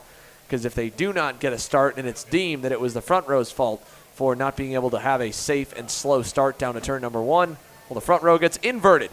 And they go back to row 2, and 3rd and 4th place starters become the front row. This would be Kai Johnson and Reese Bowman in that case. Let's see how it looks for attempt 2. I think this one's pretty good, and it is. Green flag, Harvick leads, but he opens the door, and nearly getting through on the inside is Kai Johnson. We got a few around at the bottom of turn number 1. The top 20 or so look like they're clean and green down the back straightaway, though, headed for 4. 20 laps is the distance here. That is plenty of time, and already there's a 3-car breakaway. Harvick out in front. The rest of the field still going 2 by 2 through the bull. Now, here's the top 3 in view. Harvick out in front. Weinberg running in P3. Kai Johnson up into the 2nd spot. Over to turn 2. No one's defending just yet, but it looks like Johnson's got to take a pass for the lead. Harvick goes straight to the back bumper to try to prevent a freight train. Now he's going to go for the crossover. Harvick back in front. Nicely done by Keelan Harvick to pull off the crossover maneuver. 2 car lengths to the better here over Kai Johnson, who signals to, hey, give me another shot at him. Don't pass me just yet, as Carson Weinberg is going to get passed in 11. That was by Jack Iliff. And here comes Moore as looking down the inside is Asher Oxteen. He goes by, and he will bring company. Lucas Palacio was able to go by as well. Harvick already has a good gap coming out of 3, heading into 4, about 3 kart lengths over Kai Johnson, running in the second spot. Here comes Iliff. Iliff led some of the pre-final. Now they're trying to get themselves back on point. They're on the back bumper of Johnson, trying to see if those two can't work together, catch back up to Harvick, because right now Harvick's in a prime opportunity if the two behind start racing, which they're about to do. Iliff now takes second spot away from Johnson. Harvick could possibly pull away. He would need a lot more than just one pass to pull away, but it is possible for sure for them to let him get out in front. Only about 3 car lengths the distance here. Jack Iliff with a great launch out of turn 9. He'll keep things close. Look at the long line of karts right now before it gets separated. It is just amazing how tight some of these 8 to 12-year-olds can run and how many could really be in contention for the race win. I mean, that group really doesn't have any disconnected point. The closest you could maybe argue is behind Tyler Roberts in the 8th spot to Max Weiland in 9th. But either way, headed into turn 4, Iliff right there on the Keelan Harvick's rear bumper with Kai Johnson looking back about 3 car lengths away. Johnson's off in no man's land right now. He is getting reeled in by Palacio and Oxtein running right behind. I say that a little too soon. He is now starting to close back up the gap. Over into turn 8, the best passing point on track in my opinion, and there is no pass made by Iliff. He is going to stay right behind Harvick. See if they can't try to open up the door a little bit more to prevent Johnson from being able to run him down. But right now we're working 17 laps to go. Already 3 laps in. Still plenty of time. I don't think anyone's going to run away just yet. Yeah, probably not just yet here, but they're already building that gap over Johnson. And with Asher Oxtein not on the bumper, not able to close up to the top 2 and work at least with Johnson to close, the top 2 will pull away. They've already pulled 3/10 that time by. Again, Kai Johnson needing a dancing partner bad to be able to hang on to the top 2 drivers right now if he wants any shot at it. Any other updates here through the field? Well, let's take a look. Henry Taylor up 5 spots from 17th to 12th. Oliver Weldon did not get a good start like we were hoping for. He's 17th, dropped back a couple from his 14th place spot on the grid. Roman McCurdy up 11 positions. Devin Waltz up 7. Jackson Tobo is up 4. Gabriel Balog from the LCQ already up 7 spots from where he started. He's up to 30th as Jack Iliff follows Keelan Harvick up the hill and out of the final turn here. 16 laps to go this time by. You can see the gap getting bigger as last lap. Iliff went purple. He's going to maintain the fastest lap. He sends it down on the inside of Harvick. Harvick falls back to second. There are the 2 at the bottom of the screen. That is Kai Johnson and Asher Oxtein running in the 3rd and 4th spot respectively. Way wide goes Kai Johnson trying to hold on as now nose to tail are the 2 leaders. That is Harvick running right behind Iliff going into turn 6 and 7. The big old double left-hander way out to the grass. Goes Harvick trying to see if he can't get a good momentumous run. He's not going to make a move. If he does, it's going to be late. He is going to stay right behind Iliff. Yeah, here they come over to turn number 9. That looks to be Tyler Roberts making his way forward from 6th up to 3rd. What a move to get through to the front of that pack. Leading the next pack, Carson Weinberg right behind him, then Palacio, then Carter McMurray in tow. They're trying to chase down the next group. So Roberts up into 5th, going by Palacio, drops him to 7th, and then it's pairs of 2 up at the front. That time by, even with the pass, I think they held about even to Kai Johnson and Asher Oxtein. So Jack Iliff, Keelan Harvick, they might be able to continue to build that gap over a second and be well outside the drafting window right now. I think they're borderline out of it as they are, but they are still close enough if there is any drama to fall back. Kai Johnson still trying to hold off Asher Oxtein, making the way to turn 8. Here's the pack mid-pack, I should say. Weinberg up in that mix, running in the 2nd overall right behind Tyler Roberts, Lucas Palacio, and Carter McMurray, all there to give him some company. Max Weiland also in that group. He is in the caboose right now. Here comes Weinberg to the inside of Tyler Roberts. He'll take over the 5th spot, final spot inside the top 5. Carter McMurray looking to the inside of Palacio. Going to run out of steam, tucks back in line, and he stays single file 4th in that train. A little gap back before they find Reese Bowman, who started up in the 4th spot, and Cade Yeager. Down into turn 4. That is now Weinberg leading in that pack as they're trying to see if they can't reel in Oxtein and Kai Johnson. Johnson and Oxtein running in the 2nd and 3rd position. Jack Iliff still out in front as they are now making their way over into turn number 8. Out of turn 8 over to turn number 9. Weinberg with about a kart length away back to Roberts. And in fact, that group is faster than Kai Johnson and Asher Augstein. They're only a tenth off the leaders if they would just stay together. And I think Augstein noticed that. He just passed Kai Johnson for third. So Asher Augstein going by. He'll lose some time in the process, but at least sets the ship the right way. And we've got one driver spun on the outside of turn number 10. Not able to get back going. Not sure who we've got out there, but nonetheless, unfortunate ending for one driver near the back of the field. Your leaders still all together with 13 laps to go. There's the pack. That is the battle for this third spot right now. That is Asher Augstein lead the pack over Kai Johnson. Weinberg now up into the mix. Right behind Weinberg is Tyler Roberts, and they are all bunched up from behind. Still running in third and fourth of Augstein and Johnson. Got a little bit of a gap, roughly about a car length and a half. I say that, but Weinberg drastically closes back up. 3-cart battle for P2 as both Iliff and Harvick just went purple last lap, drives off into the distance. Yeah, they get distance now already 2.2 seconds from. Problems for Carter McMurray. Think he might have tagged the barrier on the outside of turn number 2, and he is done. And we got more, I think, all coming together there. So McMurray is out, and he was running 8th at the time at the end of the group behind Lucas Palacio and just ahead of Max Weiland. Weiland's lost a lot of ground avoiding McMurray as well. And we've gone from 7 down to 5 in this pack here as there goes Tyler Roberts down the inside on Carson Weinberg. Weinberg loses a spot. Now it is going to see the two out in front of that pack. Augstein and Johnson continue to run nose to tail. Kai Johnson actually is now down one more position. He is maintaining the 4 spot. Asher Augstein continues to run in third. Jack Iliff is the fastest car on track. He went purple with the 53.6. Harvick on his back bumper, still maintaining a 2-second gap. Very comfortable. You can see it on the screen. Bottom of the screen was the 2 leaders. There is the battle for third. Leading the way is Asher Augstein over Kai Johnson, running in P number 4. Then you get the rest of the field. That is Tyler Roberts in the car between the white helmet. Carson Weinberg in the orange CRG, and rounding out the field in that pack is Lucas Palacio running in the 7th spot. Again, all battling it out for P3. The last podium position as Weinberg loses one more spot. 10 laps in, 10 laps to go this time by for Jack Iliff. Keelan Harvick still second. And then again, this group 3rd, 4th, 5th. Here comes Roberts down the inside on Kai Johnson. He'll take the 4th spot away. So Tyler Roberts gets another one. Now goes to the bumper of Augstein. They're still 2.2 back. It sounds like a lot, but we've seen bigger margins get chopped down. So they're still kind of close enough that if they work together with 10 laps remaining, there's a chance they could get to the top 2, but it's a small chance. They're going to need some good pace for sure. 10 laps, it's halfway this time, so that is possible. It's already been a long race so far, and there's still more time to go.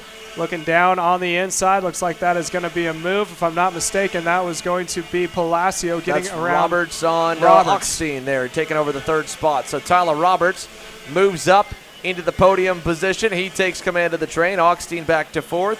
Then we've got Kai Johnson back in 5th. Meanwhile, we've got more of the X30 Pro drivers beginning to fill up the grid. So we'll get set to chat with quite a few of them here. Ryan Norberg, well, he's had kind of a topsy-turvy day when it comes to how wild that pre-final got, and he was the only one we didn't get to catch his thoughts on it. So maybe we'll get to hear what he thought of how his morning has gone so far. Jenna? Thanks, Andrew. Ryan, we did not get to catch up with you after that pre-final. It was a little wild. Can you explain the back and forth between you and Cameron Weinberg? Yeah, I mean, the front group is pretty competitive right now, and honestly, looking back, I probably should have just let him by. I mean, we had such a big gap. You know, I watched the Kart Chaser broadcast right after the race to see what I did wrong, and I should have just let him by and just cruised and finished second, but I fought it and ended up falling back even further, and it's just, you know, something to pay attention to for the next race. Definitely a competitive field that's given you a little bit of a run for your money. What do you think the fans can expect from this final? Well, it's going to be a lot more calm to start the race, but I think at the end we're going to see a tight battle as well. I mean, with these long races, everybody takes it easy the first couple laps anyway, so I think it's going to just relax in the beginning. Everybody's going to kind of get in their spot, and, you know, I think around lap 18, 19 is when you're going to start to see the sparks fly. Great. Thanks, Ryan. Good luck. Thank you. Well, a big thanks to Ryan Norberg, and that right there is why he is a 5-time Pro National Champion, going and watching every bit of footage available, not just his own onboard, not just his own data, watching the broadcast, trying to analyze what he could have done better, whether he wins or loses there. And he's a methodical guy, and that's why, again, he has gotten to the level that he's at. There's no question about it here. 5-driver grouping still headed over to turn number 9, led by Roberts, as Carson Weinberg, and right at the end of the group, Lucas Palacio still there, coming to see 7 laps to go this time by 2.9 seconds back from Jack Iliff and Keelan Harvick. Let's see where the lap is this time. Well, they matched them, and now they'll pass again. Oxtein goes by on Tyler Roberts, so Asher Oxtein able to move up a spot, but ultimately it cost them some ground to the leaders. Here comes Kai Johnson looking for the 4th position. He'll go by on Tyler Roberts in the bowl as well. I think Roberts going to lose one more position. That was Weinberg able to sneak through as well, moves up one more spot. We have 5 karts battling it out for the 2nd position. Meanwhile, the 2 leaders have pulled out nearly 3 seconds, probably will be 3 seconds, as now we watch Kai Johnson make a move on the inside. Following right behind is Weinberg. Weinberg up 2 spots in 1 lap. Johnson is now back onto the podium, and that is going to push the order all out to whack, as we are now coming up to 6 laps to go, 1 more until 5 more. Yeah, just 1 more lap before we get to that 5 to go signal. That's around what Ryan Norberg was mentioning, that 18 lap 19. That'll be 5 laps to go for the X30 Pros. Well, it's just about 5 to go here for the minis, and they've been going at it quite a bit for that 2nd group. Haven't really messed too much with those 2 right there, but this pack's been wild. Carson Weinberg now in the podium position. Oxtein back to 4th on the racetrack. 5th is going to be Kai Johnson in the group. Tyler Roberts back to 6th, then 7th, Lucas Palacio. Still nose to tail. They've been passing back and forth. They've been doing it respectively. No one has done anything too out of the ordinary. Coming down into turn number 8, Weinberg is going to lose 1 more spot, loses 2 to Johnson, 3 spots. I think he's going to go all the way to the tail of that pack. He is.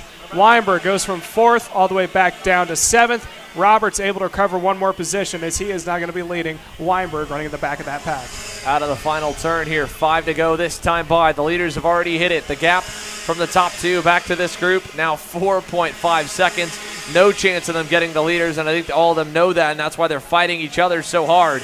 As Kai Johnson goes by, Roberts able to go as well. Oxtein's going to get shuffled wide, and look at that, Lucas Palacio over-unders both of them. What a job by one of the smallest and youngest drivers in the mini Swift class. Lucas Palacio up to 4th. Palacio now trying to see if he can't reel back in Kai Johnson. Johnson has about a 4, maybe 5 car length advantage. That's going to start to dwindle down as we get into the tighter parts of the track. Already has. Now it's down to 2. So fantastic run here from these little kiddos. It's being led by Kai Johnson. Meanwhile, the 2 out in front, Jack Iliff and Keelan Harvick, are approaching 4 laps to go. 4 laps to go here this time by, and while we wait on the 4 to go and the race to continue, let's also get set here to send it down to the grid. Jenna's caught up with Nate Cicero. Jenna? We didn't get the chance to talk to some of our other front leaders. You're starting 6th. What's your strategy for getting through this field? I just got to try and get to the front, and we'll have a good race. How's the kart doing? It was pretty good in the pre-final, so I'm looking to make some spots up, definitely. Did you have an eventful pre-final or not so much? The end was eventful. I was getting into it with my teammates, so yeah, we'll try and not have that happen, and we'll all move forward. Well, as much as an RPG train loves to enter that car chaser, we hope you have a great race. Thank you. Thanks, Jenna, here, and a big thanks to Nate Cicero. Again, rolling off on the outside of row number 3, so he's got what should be a pretty good race ahead of him. That's a decent place to start from if the outside lane gets a good start altogether. 3 laps to go here this time by. Lucas Palacio now on the podium spot. That'll change. Asher Oxtein and Kai Johnson going by, and oh, look at that.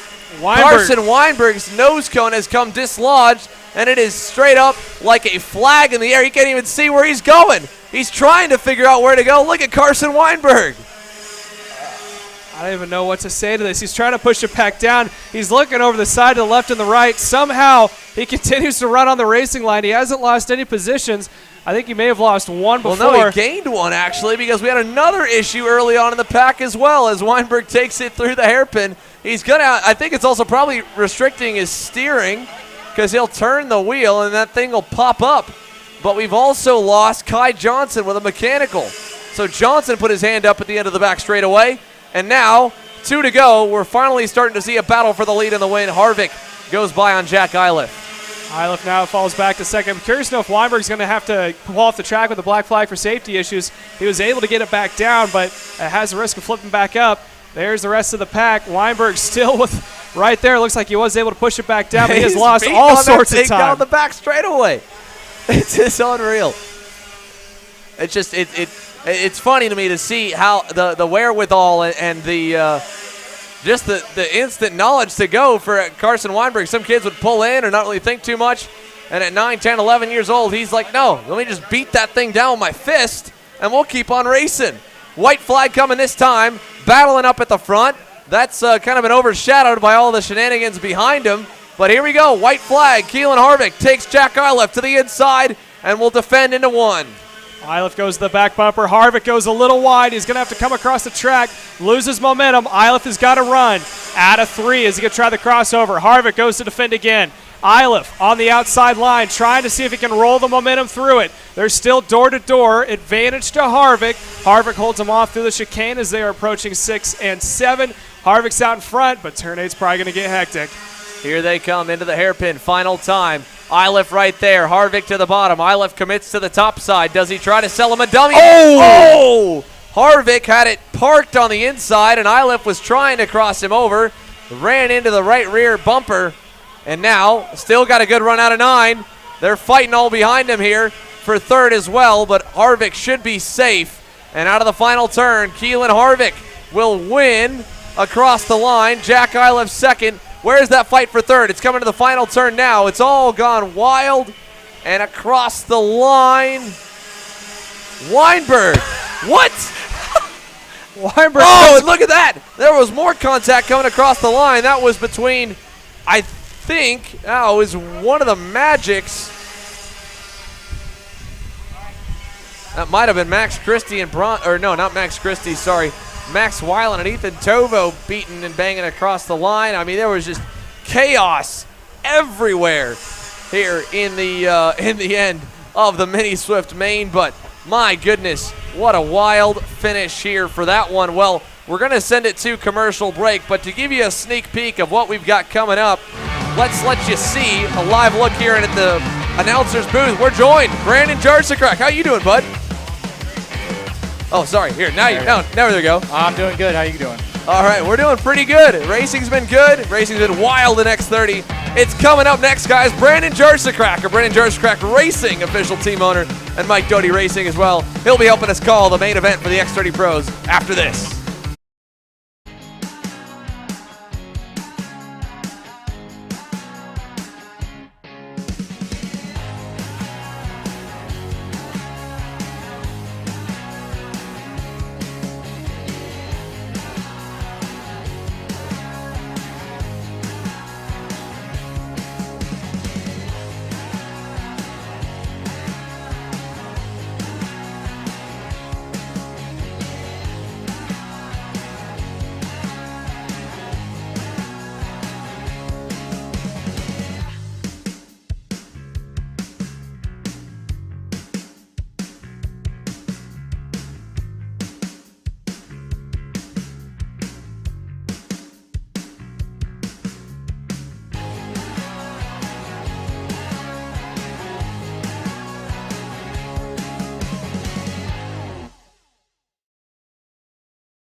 USA, a top-level performance team with unmatched hospitality, offering a full-service driver development program with year-round testing available in Miami, Florida, and the official North America racing team of Parolin Racing Chassis. Chassis and parts available at ParolinUSA.com. If you're looking for top-grade equipment, look no further than Rev Performance Materials engine mounts, sprockets, and arcade chains. Available online now at revperformancematerials.com and through a dealer near you. The highest quality material, built to the highest quality standards. Rev Performance Materials.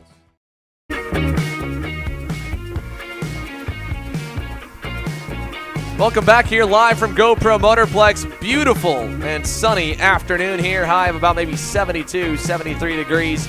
I mean, it's picture perfect when it comes for racing here. And, well, I've got my hoodie on here in the booth. Brandon, you're in T-shirt, shorts. I mean, it's been a little bit hot with the sun out, but overall I think it's been a beautiful day here for what looked to be a little bit ugly earlier this week. Yeah, I'm really happy that it decided not to rain. Tomorrow still looks a little questionable, but, yeah, like you said, today is picture perfect. A little cloudy, but beautiful weather, nice little breeze, sunny, hot. I like it. So let's go back here. The last time you had this headset on, I believe, wasn't for this event last year, obviously, because we weren't streaming, but the Miami Grands. At that point, you had a driver's suit on. This weekend, you don't. Tell everyone what you've been up to, of course, over the last few months. Yeah, I mean, I've stepped more into a driver coaching role for Mike Doty Racing. We have a lot of people under the tent. I think this weekend we have 21, 22 people. So kind of had to step up and do a little more driver coaching, help everyone out under the team. So that meant kind of taking the racing suit off, taking a step back. Also started my own business, Brand Arch Crack Racing, that we're based out of Mooresville, North Carolina. Do a lot of the local races, well, all the local races, and then we're going to attend the Stars Championship Series. So that's been keeping me very busy. Not very much racing going on, still doing a little bit of four-stroke racing. Heading to NOLA for the CKNA South last race in 3 weeks, I believe. Yeah. And round out the series there, and then it's kind of just work from there on out for the rest of the year. Well, it keeps you busy here. We're happy to have you joining us in the booth. Like you said, you've been driver coaching under the MDR camp, so you've been working with the likes of Justin Ataconis and company. He's had pretty solid weekend here. I mean, we talked to him a good bit. He says this is his favorite track. He's been good here before at the club races. He's been good here in junior. How would you rate how he's kind of come along over the last couple days? Yeah, I think he's doing really well. I mean, right out of the gate this weekend, he's had very good pace. Even last weekend at the club race, he had very good pace all weekend. I think he'll definitely be a threat here in the final. He has very good long run pace. Takes him a little bit while to get into a rhythm, but then after that, it's kind of lights out for him. He's one of the smoothest drivers I've seen in a while. Yeah, he's been solid here. And, again, in that pre-final, I think a couple different moves, he might even be a little bit higher up on the grid. It looked like he was getting muscle, and he kind of knew that going in, obviously, going with the less experience, being a rookie in the class. And like he described it, it's not like the aggression or the stupidity, maybe you could call it, is less so or more so than the junior, but it's a lot more tactical. There's a lot more strategy that goes in of when they make the dive bomb moves, when they pass, when they don't, to kind of get you out of contention, whereas junior, it's just kind of mindless. Yeah, for sure. That's definitely something we've been working on, and he didn't get a very good start. Wasn't very aggressive on the start to get in line on the outside, which that's kind of what we've been working on more than driving, because his speed's there. We just need to work on the racecraft and try and get him better for attacking for the win. Well, speaking of attacking for the win, we're about to find out here who's going to come on top in the X30 Pro main event. So let's take you through the starting lineup, because they are making their way onto the racetrack here, 43 drivers strong. Paulie Massimino, hometown hero, one of many, of course, based here out of Mooresville, North Carolina. Well, he put his RPM Tony Kart on the pole in qualifying for today and backed that up with a pre-final victory. Austin Garrison making his return after nearly 3 years out of the seat in the Speed Concepts Racing Speed Lab Engines Red Speed. Well, he rolls off on the outside of row number one. National number one reigning series champ Ryan Norberg rolls off to the inside of, as we just mentioned, Mike Doty Racing's Justin Ataconis. Row three, it'll be a couple of RPG Cosmics, Hayden Jones and Nate Cicero. Row four, the Full Tilt Racing, Mike Doty Racing 353 of Ryan Raffa to the inside of Noah Baker. Jeremy Fletcher and Jack Jeffers making a rookie row number 5. Cade Downs and Paul Bocuse, row 6, Dylan Den Haas, and Marion Kremers, row number 7. Dante Hughes had an up-and-down weekend, along with Colin Warren. Some shades of pace. They roll off on row number 8, 15th and 16th. Brian Boley, 17th. Timothy Carroll, 18th. And Cameron Weinberg crossed the line 3rd in the pre-final. Got a 6-second four-side pushback bumper penalty. Both sides pushed in. Puts him down to 19th to the inside of Dalton Haynes. And here we go, Brandon. Coming through the start-finish line tram lines, looking for the green on the first attempt. X30 Pro on the power, and we're racing down to turn 1. Paulie Massimino with the jump. Norberg to second. One driver sent wide on the access road. We'll try and identify him here as they come down the back straightaway. It might have been your guy, Justin Ataconis, because I'm trying to find him, and he is way down the order. Yeah, for sure. Justin definitely didn't get a good start, but I'm seeing that gray helmet there in fourth, Ryan Raffa, another one of my guys, up to fourth. Very good start for him. Yeah, one heck of a start for Raffa. Not a good start for Austin Garrison either. He's down to the 6th position. Hayden Jones in third. Raffa throwing some blocks there for fourth. Garrison back to P5, and Jeremy Fletcher. One heck of a start for the senior rookie, Jeremy Fletcher. He's up into the 6th position, so big-time shake-up there in the start for this one. Paulie Massimino leads them to the end of the first lap. Like Norberg said, a 24-lapper is a long time around GoPro Motorplex. I don't know if they're riding, though. He said they were going to ride. That looks like a little bit of aggression on both ends there to turn one. Yeah, definitely not riding. You see Paulie blocking to turn one, and I guarantee you we'll see pretty close to the same down the backstretch here, and definitely don't want to give up the lead this early. Try and back everyone up to the rest of the field, get them to battle so you can try and break away. Right. We see a pretty level playing field sometimes when the tires do come in this class where guys are only a 10th or 2/10 apart. Running the same lap times they would be in 25th, they would be in 10th. So it's important to not lose positions early in the race when the tires are cold because you can't fall back on your pace to run back through the pack. Yeah, also the easiest time to make up spots because everyone's in line like we see right now. We got 6-7 carts right in line. It's easier to make up spots when everyone's right nose to tail. Well, that's exactly how it is here, Caleb. Down the front stretch, 7 drivers all together. Fast lap of the session goes to Justin Ataconis, but a terrible start has him down in 9th and outside the leading group here. The group goes back to Jeremy Fletcher. Ataconis leads the next pack, and there we go. Change in the lead. Norberg getting aggressive in turn 4. He takes the spot away from Massimino. Looked like his teammate Hayden Jones tried to follow him through to make it up into second, but Massimino came down onto him, said, no, this is going to be my line. So now we get 2 carts out in front. It looks like we're going to see a possible bunch back up as Norberg defends the inside line. Massimino in P2, but he's got Hayden Jones right behind him, and after that, it's a beehive of carts. Yeah, Ryan Raffa looked a little bit out of shape going into turn number 8. Talked with him as well. He took a big hiatus from racing, came back here at the U.S. Pro Kart Series event here last year. And so he mentioned he feels really good here because this is the first track he's coming back to with the new karts and the level of competition. I say that as he gets passed by Austin Garrison, but still running inside the top 5 is a pretty good feat for him as well. Yeah, very good. Like you said, he took a lot of time off, came back, hasn't been doing as much racing as most of the field, and I feel like he's taken to it pretty well. Hopefully we can see him get up here, battle for the win. Well, we'll see if Austin Garrison can lead him back forward. It looks like he is. Chubbers making up some time. 1 kart length back from Hayden Jones as Massimino went back to the lead. Norberg going to challenge again. This time Jones. Does he get through? These two, Paulie Massimino and Hayden Jones, they got a lot of races together, and not all of them have been super clean when you go back to the club racing, Brandon. Yeah, definitely not. I've watched a lot of races not go too well for them together, but more recently they've been going good. Saw Paulie miss the corner there a little bit. Better get it together before Norberg starts pulling away. Yeah, we've seen that story way too many times here, Caleb, in the last year and a half. Ryan Norberg, one of the most consistent drivers on the circuit. When he gets a really good piece and these guys make one mistake and let him get out, you will not see a mistake or a wheel put wrong usually by the number 1 when he's just out there logging laps. He's got about a 2 car length advantage over Massimino for second. The good thing for Massimino is Hayden Jones, who has equally been fast all weekend long, running right there on his tail. I want to say he's helping him, but I think he knows he's going to have to work with him to catch back up. And here comes Jones on the inside, and there's Austin Garrison making up one more position that he lost. So there we go again here. Ryan Norberg starting to get away. 5 car lengths the gap already here, looking to be very similar to Orlando. Austin Garrison, on the other hand, looking pretty strong. Set his best lap of the session, the lap before this one. If he can work with Jones a little bit, get some separation, and then maybe get going forward, we can see another driver on the same level, the same experience. I mean, they came out of the same camp, the same program, Ocala Grand Prix and the Florida Kart Championship Series, the Rotax Florida Winter Tour, that whole generation that came out of Central and Southern Florida that you've raced against when they would come up to the U.S. Pro Kart Series and Man Cup races and at Daytona. Austin Garrison, IndyCar star Kyle Kirkwood, former IndyCar star, now Formula E star Oliver Askew, Nitro Kart driver, coach, and team owner Ashley Rohero. It was a stacked class that Austin Garrison and Ryan Norberg came out of. So if there's anyone I think that could put him on his heels, definitely could be Garrison. Yeah, he's definitely was a powerhouse team down there. They produced a lot of great drivers. Definitely a very hard team to beat back in the day. But yeah, hopefully we see Garrison get around Hayden Jones here real soon and hopefully chase down Norberg. But it looks like Norberg's stretching it out pretty quickly, and I don't see anyone catching him real quick.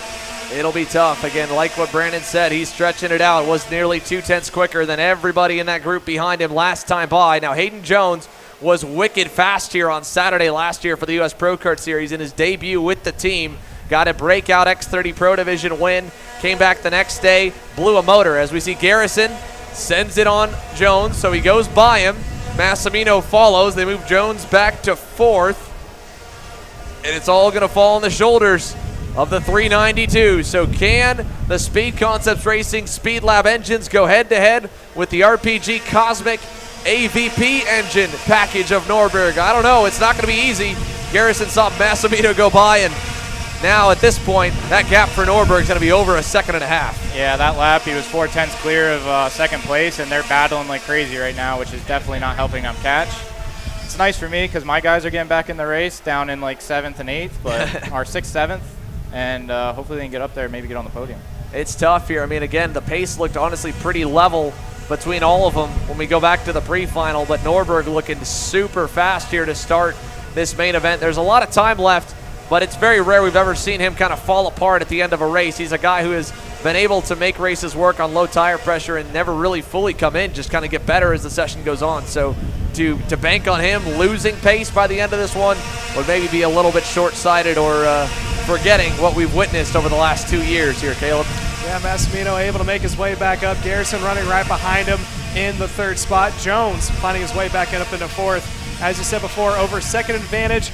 I don't think there's any way that there's going to be able to catch back up to Norberg unless something drastically happens to Norberg. They're going to need to be perfect here. Paulie Massimino is going to need to find some more pace. Now, he obviously feels confident going back by Garrison. He's pulled the car length away from him in the infield so far. So we'll see what the lap time looks this time. This will be the first real test. He passed Garrison, was only 1/10.5 off Norberg that time by. Norberg's consistently at a 48 flat.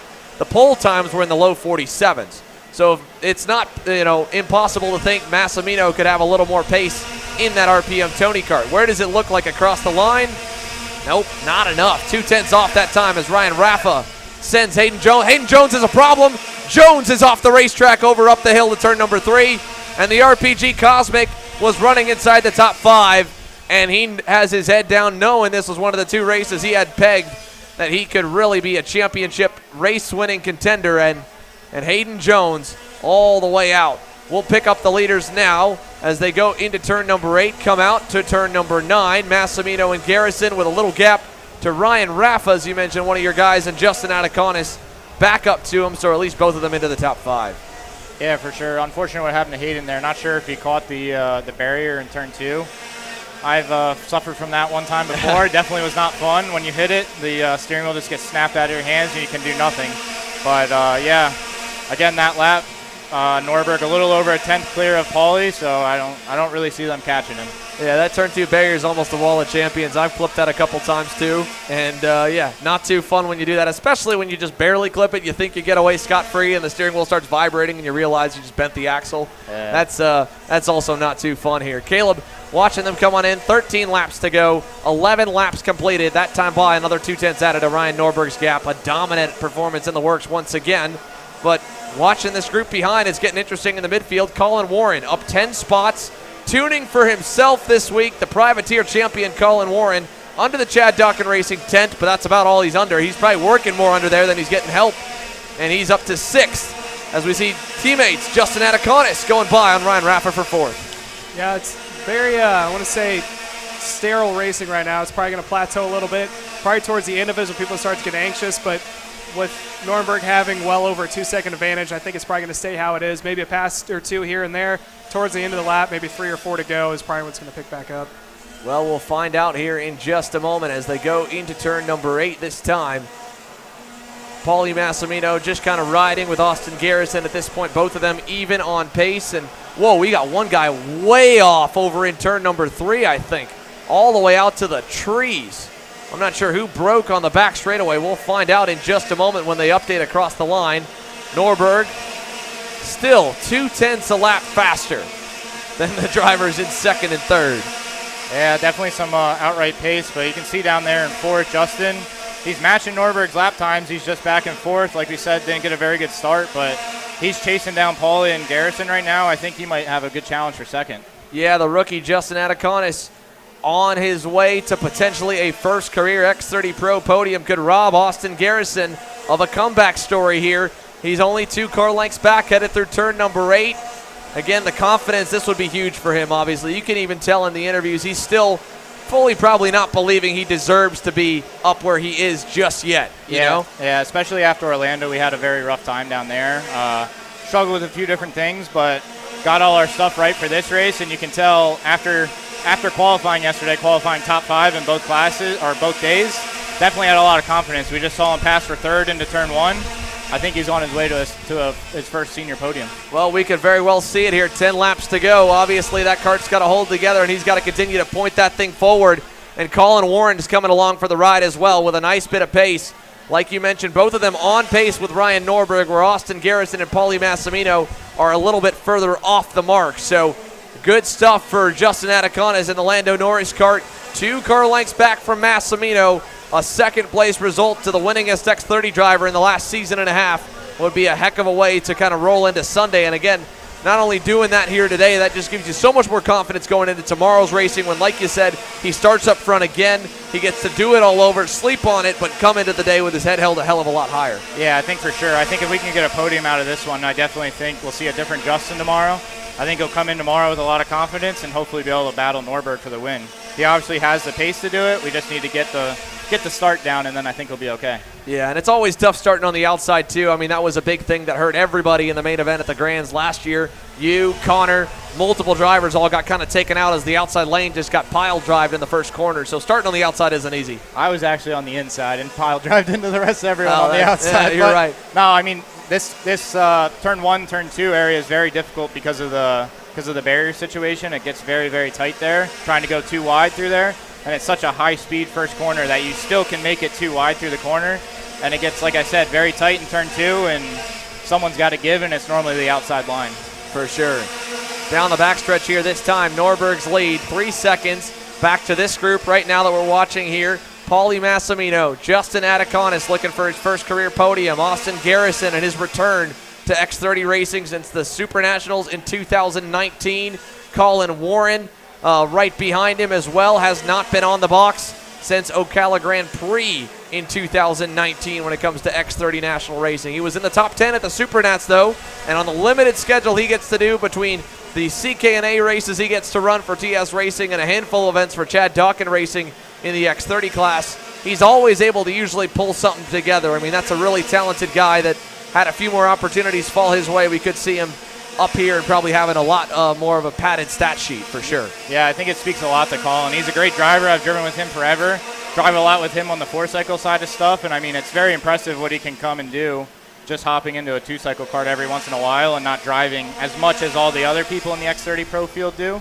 So I mean, yeah, he's a great driver, and I think we're going to see him battle here for a podium.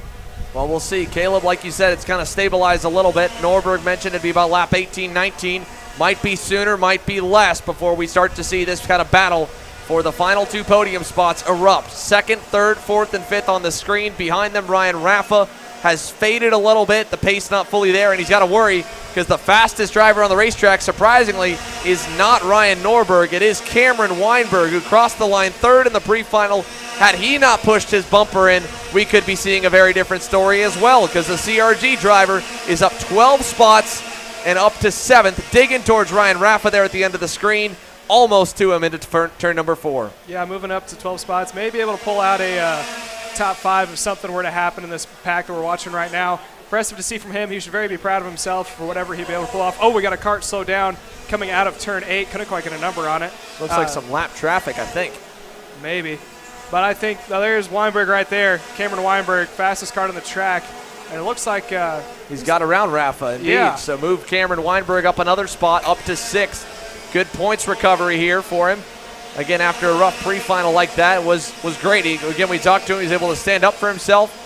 The same way for Justin Atacanes to get to run up with these guys and maybe come away with a win in the battle by getting a podium would be a big boost of confidence. I think Cameron Weinberg driving the way he did and being able to put one over on Norberg, forget the pushback bumper penalty, was probably a big boost for his personal confidence. I mean, you were talking 14, 15-year-olds, so for guys like you, Ryan, Austin Garrison, even Paulie now, who have been in the class for 3, 4, 5 seasons, they were looking up to you guys in cadet, and that's tough to go from, looking up to your idols to having to go and put your elbows out when they start pushing you. Yeah, for sure. I mean, you look at like me, Norberg, Paulie, a few of other people. We've been racing almost as long as some of the kids we're racing against have been alive, and it's definitely cool for them to get up there and be able to battle with us and put what we teach them to us. Yeah. But it's unfortunate for us sometimes, but I mean, it's also cool to see what you teach people work. Well, look at this here. Talk about teacher going at it with student. Paulie Massimino's done some coaching for Justin Ataconis, and like you said, Justin Ataconis able to get by him. Massimino going right back up on him in turn number 3. I haven't showed you all my tricks just yet, and so there he goes. Back to second, Ataconis third. Garrison has fallen behind Colin Warren, and those two, again, we go back to Warren's last podium and Garrison's last X30 win, both of them coming at the Ocala Grand Prix weekend in 2019, and they were racing against each other the entire weekend there back and forth, so they know what to expect out of each other. But out of Justin Ataconis, he's kind of the unknown. I'm not sure what they expect he'll do. Yeah, for sure. I mean, he's definitely moving up from junior, so he's, I see I passed Colin Warren there, a little slide job on Justin there. That might give Paulie just enough room. But yeah, I mean, Justin, you don't really know. He's just moved up to the senior ranks. He drove really good last year in junior. Should have broke through for a couple wins, but his racecraft kind of halted that a little bit. But I think we're learning a lot, and I think we're going to be on track by the end of this year for a few podiums. Yeah, I mean, at least, you know, to a degree, right? You'd almost sometimes prefer that because you have kind of two kids that come out. You get the kids in junior that come out a little bit too aggressive, end up making a lot of enemies off the bat and still kind of bloody in their own nose. And then you have kids like Justin who you can tell how much he thinks on the racetrack, and he's a very methodical kid, and he's kind of more conservative than anything else. So getting him to dial that aggression up, sometimes that's easier in different aspects of it. Sometimes it's harder, but that's obviously where he's been and where he needs to get to. Yeah, definitely need to work on the aggression a little bit, but he's one of the nicest kids in the pits, one of the quietest kids, but I mean, he drives you clean on the racetrack and won't do you wrong at all. Well, while we've been talking about him, again, talking about kids, Cameron Weinberg is almost there to this group to make it a 5-driver battle for the final spots on the podium. Norberg about 4 seconds up the road. Paulie Massimino still holding on to second. Colin Warren into a podium spot. 13 spots gained, tuning on his own go-kart. As we come to see the double sticks, here comes Norberg up the hill to find 2 laps to go this time by, Caleb. Cameron Weinberg was actually the only driver to go into the 47s last time by, as he is reeling in that mid-pack battle for the 3rd, 4th, and 5th spot.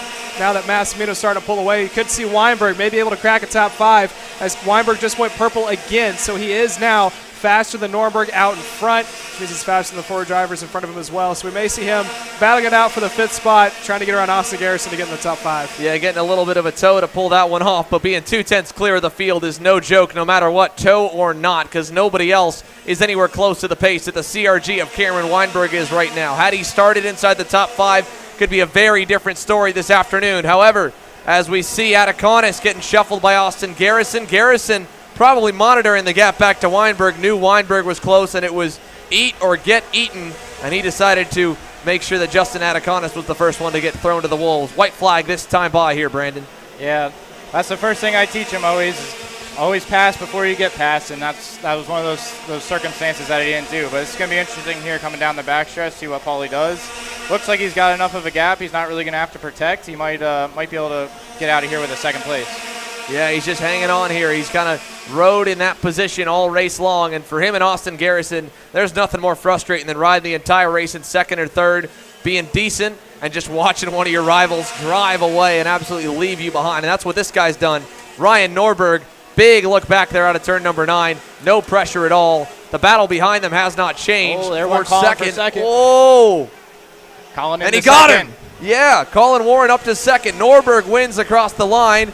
And final turn, Massimino trying to get back to him. Look at this. Oh, they're all bunched 3 up. wide across the line. And Massimino gets the spot back.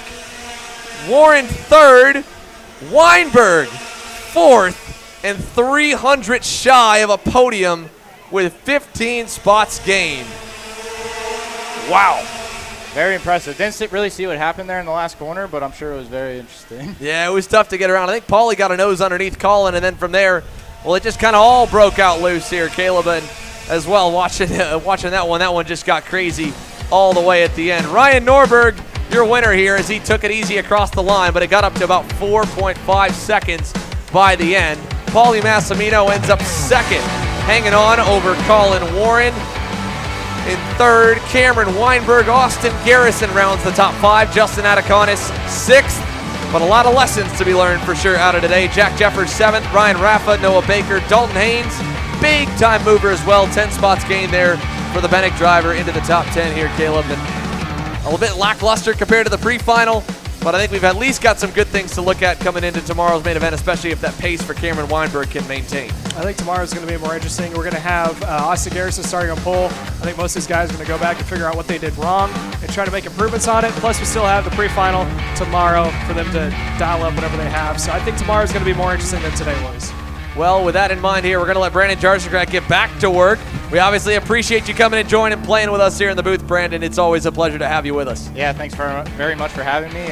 Hopefully my kid starting 4th in the next one can go get it done very fast, so let's hope he gets it. Well, we'll see. Anyway, you'll get to see if the Mike Doty Racing Lando Norris carts go to victory lane here today. Stick with us. KA100 Jr. coming up after the break.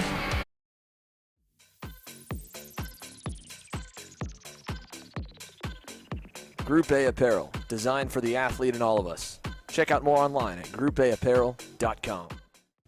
As the Western importer of the Praga and Formula K chassis brands, Leading Edge Motorsports is a high-performance kart shop and race team with a simple mission: teach others the joy of high-performance driving, supply our customers with the highest quality products and services, and most of all, win races.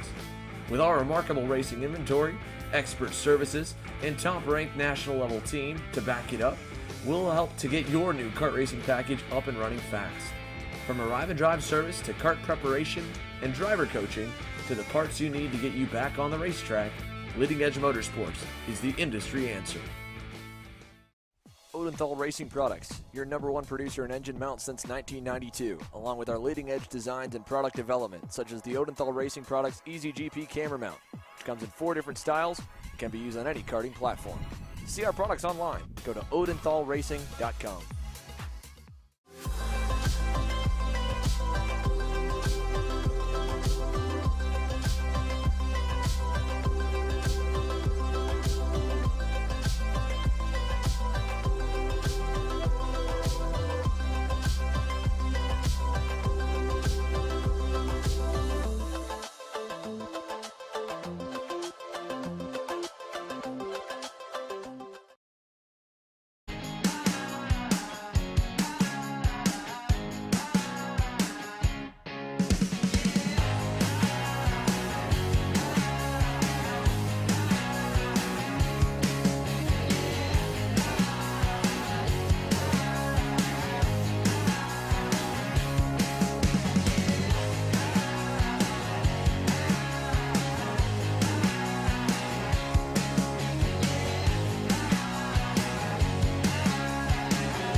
How you doing? My name is Mike Doty from Mike Doty Racing from Orange County, New York. We're about an hour north of New York City. We're a full-service kart shop that we supply IAME, Rotax, and all rock engines. We sell OTK parts and all the tires for all the different series. We support USBKS, SCUSA, Rotax, which is the Stars and Stripes, and the Rock Winter Tour. What we do is we try to get the drivers better by data, driver coaching, and setup. We have a lot of good drivers that come through our program. We have a lot of experience. I've been doing it for almost 35 years, and we just try to translate that to all our customers. For more info about Mike Doty Racing, you can contact us at MikeDotyRacing@gmail.com or call us at 845-551-0572.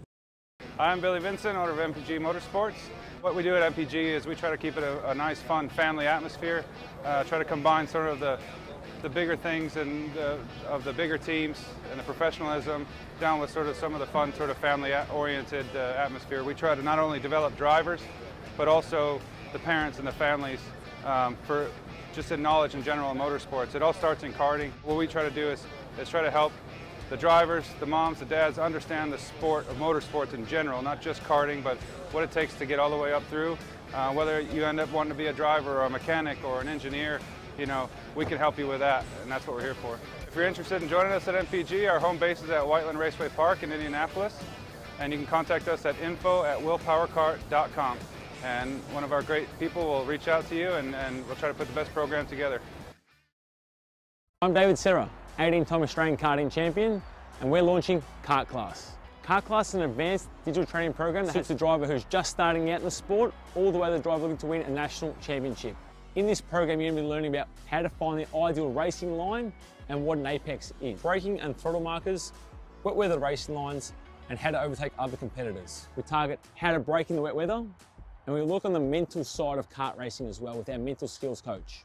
At the completion of this program, you'll be lighting up purple sectors in qualifying, know when to defend on the opening laps, and how to pressure your opposition into mistakes. We teach you the tools to be resilient and how to get in the right frame of mind before a race.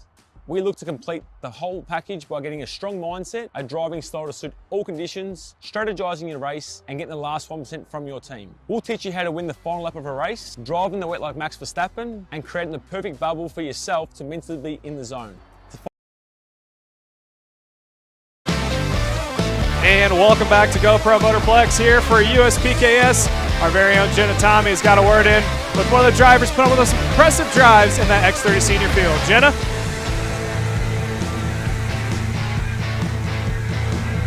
Cameron can hear me.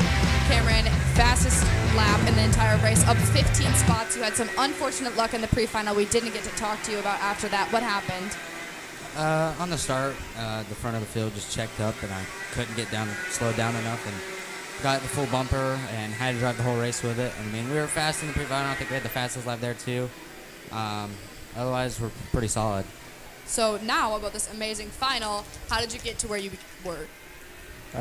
Just keeping the thing under me and then just saving it for the end of the race, not pushing too hard at the beginning, in the middle, and at the end whenever we started falling off, just go, and it worked out. So you mentioned that there's a bit of a bet going on under your tent. Can you walk me through that? Yeah, me and Austin had a bet on whoever beats who, the loser has to wear a pink tutu tomorrow. So you will not be wearing a pink tutu, and he will be? Yes. So excited to see that at the track. Thank you so much. Tony, Mike, Austin, Mario, my dad, my mom, everybody, Ewan, CRG, like everybody that put effort in this weekend. Thank you. All right, a big thanks here to Cameron Weinberg. And, well, that's interesting news. Austin Garrison in a tutu tomorrow? Well, we'll find out if that ends up happening with the Speed Concepts Racing boys. But I like to think that they definitely do not let anyone not live up to a bet. Now, in KA100 Jr., the Iron Rock Motorsports Tony Cardelio Meza is long gone already because they are absolutely hammering each other for the second spot. Max Garcia just got through on Oscar Iliff. They're battling 22 laps. Now make it 21 laps to go. Parker along with a good start up into fourth behind Iliff, and then Stephen Miller. Then we got Adam Brickley, Mason Walters, Michael Costello, Spencer Conrad, Cooper Shipman, your top 10. It'll change, though. Here comes Garcia losing out to Iliff. And Garcia threw his hand up, said, all right, go ahead if you want to lead it. I'll hang into third, and he does, as DeLong is going to lose his spot to Brickley there for fourth. I think this quickly turned into a battle for second with all the passing they're doing back and forth. Elio Meza already opened up a 1.2-second gap within the first lap. Bet you this time by it's probably going to be about 1.4 to 1.5 second gap. And here comes Garcia trying it up again in turns 9 and 10. He gets around. Meza loses 3 or 4 spots. Yeah, Oscar Eilef getting the short end of the stick there as the contact is made. He'll drop all the way to the end of the grouping. So now it's Garcia up to second with Adam Brickley in third. Brickley, a fellow Kart Republic driver, going to give him a little bit of help. And, man, they have given Elio Meza a 1.8 second lead here to start this main event. So massive gap to start for the Texas-based driver with Iron Rock Motorsports, Elio Meza. Out of turn 4, it's now Garcia up on point. Brickley, last lap, went purple. Fastest Kart on track. Granted, it's just lap 2. Probably got a little bit of a toe to his advantage. Making their way out of turn 7, heading into turn 8.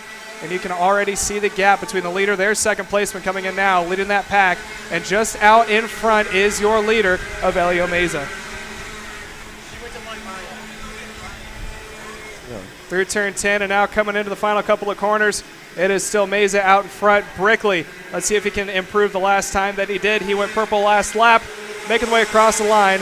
Meza just goes purple. Now Garcia has a little bit of a push going into turn 1. Is going to take the fast lap back. Oh, we got a couple of karts turning around. It looks like coming out of turn 10. Couldn't quite get an eye on who they were, but there's the leaders coming now out of turn number 3, heading down to the turn number 4. Well, they're at least starting to make up some ground here, and it's almost kind of deja vu, but at least this way it's going the right way for the guy we just had us join in the booth here for a quick post-race interview, Paulie Massimino. Paulie, obviously you're going to be more frustrated than anything right now, I'm sure, not having the piece you felt like you needed to contend for the win here today.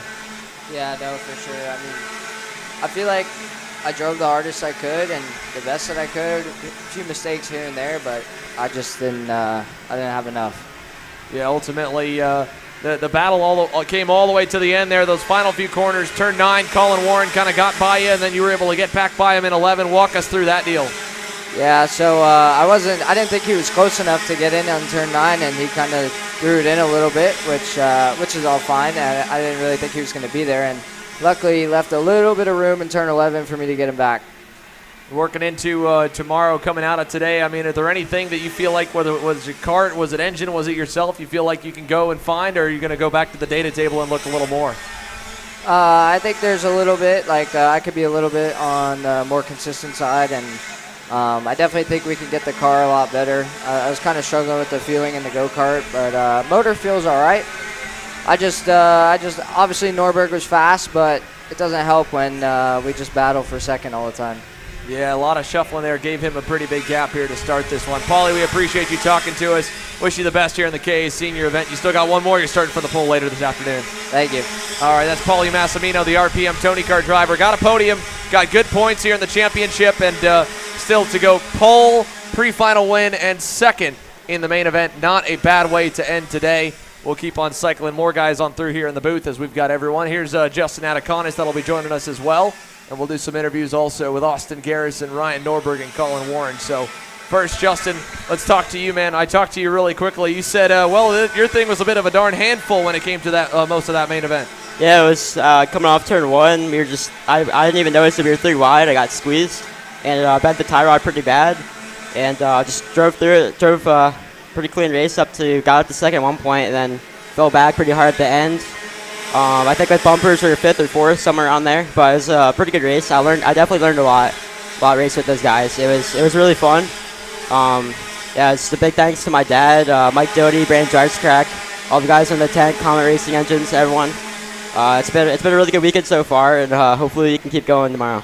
Well, now the big question is, I mean, do you feel a lot more confident going into tomorrow, getting to start from the top 5 again, but having gone through this whole day, making it safe, not DNFing, not crashing out, and learning a lot? Do you feel like you can be even more confident for tomorrow? I think so, yeah. Just today, I mean, I was trying to make a name for myself. Like, none of these guys up front, they don't know me unless they've been watching some of the junior races last year. But just make my name for myself, and tomorrow we can hopefully fight a little bit harder, be more aggressive, and to fight for the win.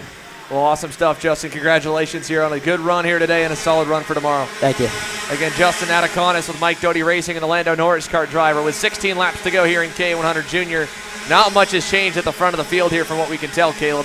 It's still just trying really, really hard to run down Elio Meza. It looks like they're making up a little bit of ground now with Adam Brickley out front. Not a major change.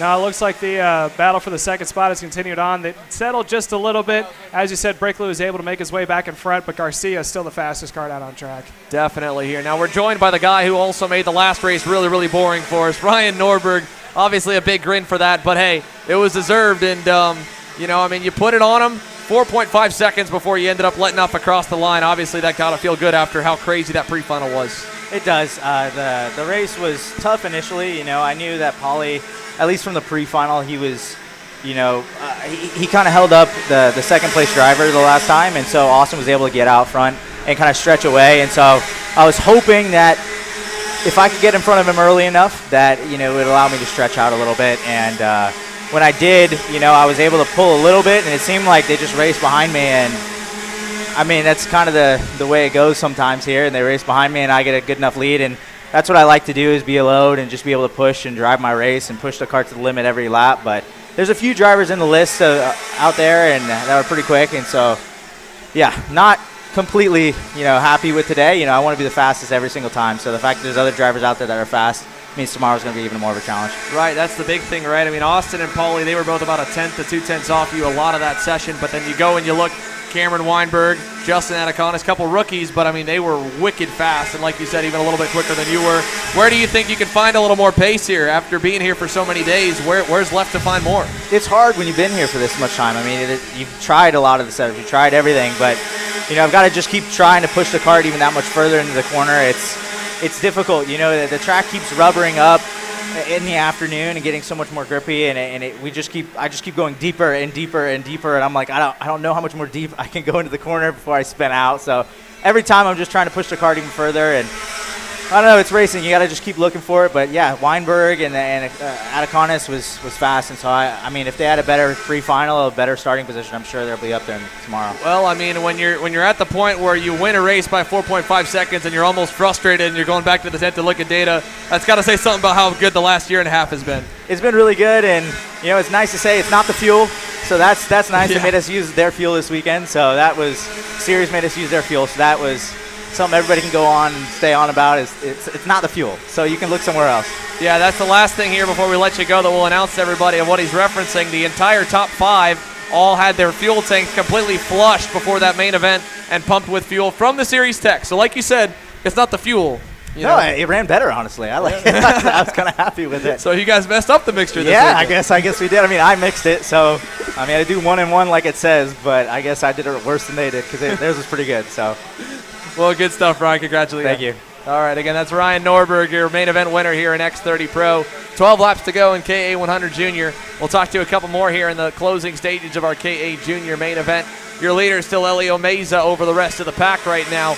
And Adam Brickley, Max Garcia, along with Parker DeLong, trying their hardest to get there. They're chipping away. It's down to 8 tenths. It might get down by the end of it. And again, it's something that this guy would have loved to see happen earlier on in the X30 race that just never fully materialized.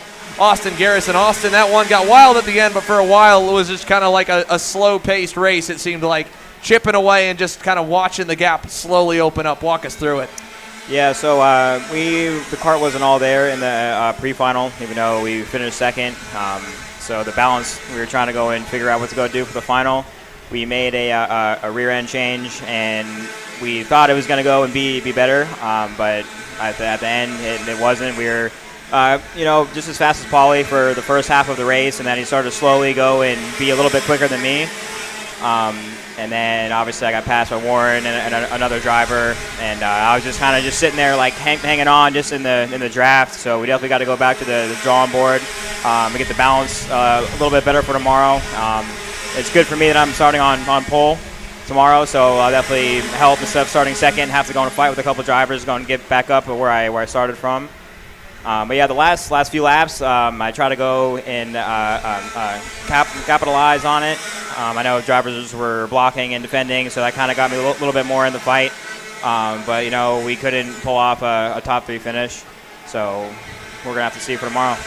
Either way, I mean, it's not like you're rusty, but it's a different driving style, obviously, from the shifter to the X30 stuff. To be at that point, to be where you've been all day, has got to feel pretty good. And then, like you said, tomorrow, at least with this series format, you get a fresh start. So you're not going to bed frustrated here after today. Maybe a little, but hopefully with some solutions for tomorrow morning. Yeah, no, I totally think so. I think, a solid top 5 finish for our team. And me not driving as much as all these other drivers that I'm racing with, I think we did quite well. It does kind of stink that we would have had a better car for the final to go and have a better finish for the team. But we're out to go and see for tomorrow. Well, good deal. Austin Garrison, congrats again. Solid run today. Thank you. We'll see you tomorrow, starting from the tomorrow. pole. All right. Austin Garrison here, and one more interview will be coming. We'll talk to Colin Warren, the privateer champ here, it seems, who has got himself some hardware for the first time in nearly 3 years from the U.S. Pro Kart Series. With 9 laps to go, we're also monitoring the battle. Elio Meza's gap has gone down to Max Garcia. It is going to get tighter and tighter. Of course, Garcia, a Florida boy, and Colin Warren, a Florida man himself as well. Colin, we looked back at it. We've talked to you this weekend. You're obviously gassed. 24 laps in an X30 kart here is tiring. Add that on that you're wrenching all day long. How are you feeling after that one? Worn out. I've had a lot of long nights, but the work has paid off. So I'm upset that I didn't get to start closer up front in the pre-final. We had a few issues in the pre-final, but I was able to make it up in the final and get right up front with them. Good job to Ryan Norberg. He got a huge gap, and at that point there was nothing we could do. But I'm glad I was able to actually race with them. First time at this track in X30. I've only been here one other time in 206, and then first time on the Kart Republic. And it's handling.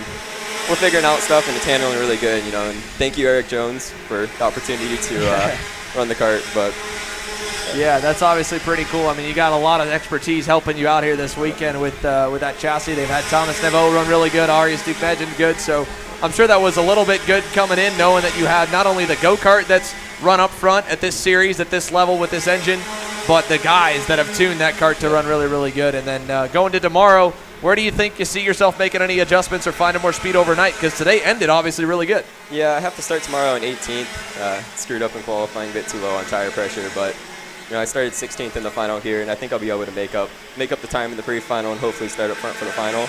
But I also want to thank Brandon Atkins, or Allison, sorry. Brandon Jenkins, with Brandon Allison. Jenkins, sorry. Yeah. Allison Racing Engines for, sorry about that, You're for good, helping me you're with the motor. It was a motor issues in the pre-final, and he got it running, ran great in the final. So, well, awesome stuff here. Congrats, Colin. Podium finish here. The last time we did it, you did it the day before on Saturday here in 2019 for the opener at USPKS at Ocala, I believe. The last time you got a USPKS podium, if I'm not mistaken. Yeah, and then I think in the final is when I was in the lead on Sunday and blew my motor with like a 3 or 4 second lead, I think it was, right? No, Sunday actually I wrecked you. I remember that, the dive bomb in Showcase. I didn't get a penalty. I was there, but you it's a little bit of T-bone, but we moved past that. It's okay. Yeah, it was good. No, but yeah, before that was the podium. You got hardware on that day. I kind of got hardware the next day. Either way, congrats, buddy. We'll see you tomorrow. All right, thank you. Colin Warren again, a good sport and a heck of a sportsman as well. And we've watched now this battle continue to open up for KA100 Jr. Max Garcia leads over Elio Meza and Cooper Shipman getting into the mix here as Shipman gets by for third on Parker DeLong in turn 4. 5 laps to go. Caleb, you've watched this battle intently. It has been nothing but explosive in the last 2 laps. Yeah, kind of came on about 2 or 3 laps ago as we see a pass down the inside. That's going to be Shipman getting around Meza, and also Parker DeLong is going to try to follow. They really started to come on. I think they decided to settle down a little bit. A couple passes here and there allowed them to catch back up to Meza. Meza now finding himself back up into the second spot. Really a 4-kart battle for the lead. About 4 laps to go, but 5th placeman of Steve Miller is not too far behind. Maybe able to catch back up and make it a 5-kart battle for the lead. Yeah, it could get pretty wild here in the final 4 laps around. Again, 18 laps completed. Max Garcia and the Cooper Shipman have worked hard to get up to the front. Now Shipman going to get help from Elio Meza to go to the lead. Garcia back to second. They're 2 by 2. Meza gets by on Shipman, who overshoots the corner. Look at Parker DeLong. He gets hung out to dry. Stephen Miller gets to 4th. And they're all sideways and out of sorts with Spencer Conrad and Adam Brickley in tow. And now we're seeing the Iron Rock Tony Kart starting to work together as Meza getting a little bit of help from Shipman blocking into turn number 8. 3 to go this time. Mesa back on point. I don't think this is what anyone wants to see. The two teammates out in front. They're probably going to settle it down and start working together. Max Garcia is what they're going to be hoping for to sit up on the inside. That is, if you're Parker DeLong or Stephen Miller, you want to see some chaos up front. You want them to slow up the pack, especially now as we don't have a lot of laps left. It's going to be 3 laps to go next time by. Garcia may have a run here. I don't think he's going to have enough to get it done, but he's definitely reeling in Shipman. Oh, he is going to sit up on the inside. Oh, a little bit of contact, too. Hey, well, you know what? I was just talking to Colin about the same exact scenario right there. That's almost identical to what Ocala's showcase looked like. Went on the inside. He went down low, and he thought I'd back out. I didn't back out. So, anyway, Max Garcia not backing out there. No harm, no foul for Shipman, though. He just drops into third, but there is some harm as a whole to the race because Elio Meza now has about a 5 to 6 car length lead with 2 laps to go this time by. Garcia's going to I don't think he's within towing distance yet. I think he's going to catch back up to it, but he's trailing right behind. We're going to get the deficit when they come across the line. There's the 4 karts battling out for the 3rd spot. Shipman leading that pack, trying to reel in. That is going to be Max Garcia, and currently Max Garcia is trying to reel down the 2 leaders. There's a beautiful shot. Meza defending already coming down the line. Shipman's going to try to send it up on the inside. Not enough to get it done, although I think most of that was defending off of Parker DeLong running right behind him. Max Garcia, 2 kart links in front, and now he is going to have to send it to overdrive. He's got 2 laps trying to catch back up to Elio Meza. I think Elio Meza's got a good lead for him. I don't know if they're going to be able to catch back up. It's going to be tough here. Elio Meza's had a stellar year, a stellar season, and again, a household name now when it comes to the 100cc junior racing, working his way to the 125 junior class as well. Cooper Shipman, on the other hand, he is one of those also, but he is going to come under heavy fire in the final lap because they are all stacked up behind the 814. Max Garcia is well out in front of this group as they battle for 3rd down to turn 1. Garcia trying to get there on the MPG Motorsports Will Power Kart. Parker DeLong just looking for a hole, trying to find a way around Shipman. Shipman goes all the way to the grass. DeLong follows, gives him a little bit of a love tap, but it's also coming from behind DeLong as well. Stephen Miller, Spencer Conrad lined up. Everyone trying to take as much curbing as they can. This is probably the only battle we're going to see, which is the battle for 3rd. Shipman out in front, DeLong in 2nd. Who's going to pop down first? Everyone goes the inside to defend. Shipman goes to defend. DeLong tries to roll the outside crossover. Hitches up to the back bumper. They almost went 3 wide with Miller in the middle. Miller now the outside. Oh, a little bit of contact. Bunches up the field. And I think the biggest winner of that's going to be Shipman. Either way, his teammate Elio Meza, the biggest winner as a whole. He wins round number 2 Saturday at the U.S. Pro Kart Series here at Mooresville. Max Garcia finishes 2nd. Cooper Shipman 3rd. Parker DeLong 4th. Stephen Miller 5th. Spencer Conrad 6th. Michael Costello 7th. Adam Brickley, Oscar Iliff, Mason Walters. And man, what a finish and what a fight for 3rd here in the KA100 Junior class. Again, Elio Meza gets the lead, loses it, drives back up to it, and builds a gap for the 2nd time. He wins, a well-deserving winner here in KA100 Jr. over Max Garcia and Cooper Shipman. Parker DeLong, again, a few drivers we lost early on, but as a whole, most able to make it through to the checkered flag up at the front of the field. And a fantastic performance by the Texan Elio Meza on the 827. Garcia, Shipman, Parker DeLong up 4 spots, ends 4th. Stephen Miller rounding the top 5. Spencer Conrad up 4. Michael Costello up 5. Brickley down 3. Oscar Iliff, fastest lap of the race, ends 9th. And Mason Walters, after starting on row number 2, well, he ends in 10th. That does it for KA100 Junior. 2 more classes still to come. The micro Swifts are on grid, and then your KA100 Senior 44 driver grid that started with 68 will be following here. Stick with us. 2 more breaks, 2 more races. Kart Chasers coverage of the U.S. Pro Kart Series rolls on.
How you doing? My name is Mike Doty from Mike Doty Racing from Orange County, New York. We're about an hour north of New York City. We're a full-service kart shop that we supply IAME, Rotax, and all rock engines. We sell OTK parts and all the tires for all the different series. We support USBKS, SCUSA, Rotax, which is the Stars and Stripes, and the Rock Winter Tour. What we do is we try to get the drivers better by data, driver coaching, and setup. We have a lot of good drivers that come through our program. We have a lot of experience. I've been doing it for almost 35 years, and we just try to translate that to all our customers. For more info about Mike Doty Racing, you can contact us at mikedotyracing@gmail.com or call us at 845-551-0572. I'm Billy Vincent, owner of MPG Motorsports. What we do at MPG is we try to keep it a nice, fun family atmosphere, try to combine sort of the bigger things and of the bigger teams and the professionalism down with sort of some of the fun, sort of family-oriented atmosphere. We try to not only develop drivers, but also the parents and the families for just in knowledge in general in motorsports. It all starts in karting. What we try to do is try to help the drivers, the moms, the dads understand the sport of motorsports in general, not just karting, but what it takes to get all the way up through. Whether you end up wanting to be a driver or a mechanic or an engineer, you know, we can help you with that, and that's what we're here for. If you're interested in joining us at MPG, our home base is at Whiteland Raceway Park in Indianapolis, and you can contact us at info@willpowerkart.com, and one of our great people will reach out. Welcome back here live from GoPro Motorplex. The Mini Swifts onto the racetrack, or the Micro Swifts, sorry, presented by Team Ferris Racing onto the circuit and rounding the final corner. Marco Sammet and Ashton Woon make up row number 1. Joseph Saddington, Kai Mars, Benja Fernandez, Jackson Gibson, Royce Vega, Luke Giglio, JJ O'Neill, and Nico Orbezo, the top 10. Here they come down the start-finish line straight, and we will not get the green first time by, which gives us a little bit more time to go to the rest of our starting grid. Let's take you on through it and see where everyone else will line up. Bowen Green will line up to the inside of row number 6 alongside the Hy-Vee Nitro Kart number 2 at Jackson Porter. Aston Wyatt in the number 21 Burrell Art for Allen Rudolph Racing Academy lines up to the inside of row number 7 alongside the Motaz Sport Burrell Art of Drew Waltz. Pasha Ali in the Parolin number 42 lines up to the inside of row 8 alongside Jacob Majeski. Row number 9 Alex Chandler in the 26th, and Benix Troy Ferguson. Keep an eye on the 43 to be moving forward from 18th. Maverick White lines up to the inside of Alexander Procuna to round off row number 10. We go further back to find some more previous winners on the national scene here this year. Rocco Simone, bad luck in the pre-final, drove back up to 21st. The 95 will be on the move here in this main event. He starts alongside the number 5 Nitro Kart of William Kim. Row number 12, Riley Dobelier and Edward Kennedy. Then we go further back, Lincoln Davis and Colton Schneichenberg, Forrest Adams and Austin Taylor, Gavin Decay, Liam Nachawati, Cameron Marsha, who got turned out of the top 6 lead pack in the pre-final, was running well inside the group here earlier today. He rolls off 31st after the crash. Antonio Pizzonia Nito, Holden Myers, Parker Ives, and Cade Wolf, 2 other drivers that were up front all day long. They roll off 34th and 35th. For the 20-lap Team Ferris Racing Micro Swift main event, there's a lot of big names here that are starting deep in the pack. There's a handful starting up at the front as well. We'll see how it all shakes out. Attempt number 2 to go racing. Boys and girls, 35 deep, 7 to 10 years old. Here we are looking for the green flag. We'll get it down to turn number 1. It's like an outside run into turn 1 is going to open up a huge lead for your leader going around. I think that was Ashton Woon, able to make it out on top as they make their way out of turn number 3. Quick look back. Yeah, but he got plenty of room as they fan out. Oh, a couple guys cutting the grass coming out of turn 3. They're still going to go side by side out of the bowl of turn number 4. And now Ashton Woon, all they got to do is make no mistakes, and right now they have cut the draft out of the backpack. Yeah, Ashton Woon, big time lead back to Marco Sammet, already nearly a second, and they're fighting hard behind him. While they do that here on the opening lap, we'll keep it on them as much as we can. We'll also send it down to Jenna. She's caught up with Max Garcia, who's come away now with 2 second-place finishes on the day. Jenna? Max Garcia, you came in the weekend first in points. You got 2 podiums. You're in a really good position. How are you feeling? I'm feeling good. You know, I never want to be the first loser, which is second. So we're going to get it the wins tomorrow. I can feel it. Yeah, we talked to Chase yesterday, the MPG owner. What do you think the MPG team's going to do overnight to get you to that top step? We're just going to keep making the car faster, and I'm going to fix up a few things here and there with my driving, and we're going to get the wins. Yeah, so 2 second places, not everyone's most favorite result, but still an awesome thing. 2 podiums. Who do you want to thank for helping you out? I want to thank the whole MPG team, Bell Racing, Tate obviously, OMP, Starling Design, BN Engines, and Willpower Kart. Great job, Max. Thank you. Yeah, thank you. Once again, Max Garcia here. You can tell in his voice how much he wants to get that big-time weekend with another sweep. He's already had a couple X30 Jr wins, got a KA100 Jr win in Orlando after penalties, but yet to cross the line first in the KA100 Jr class, and he came up just about 6/10 shy here today, and of course a bumper shy in the X30 Jr main event. However, let's go back up front. Ashton Woon, well, he had a big lead. That lead's gone. Jackson Gibson, nearly 0.8 of a second quicker than the race leader. He's digging. I thought for a moment we might have another breakaway race. Woon's got some company here, Caleb.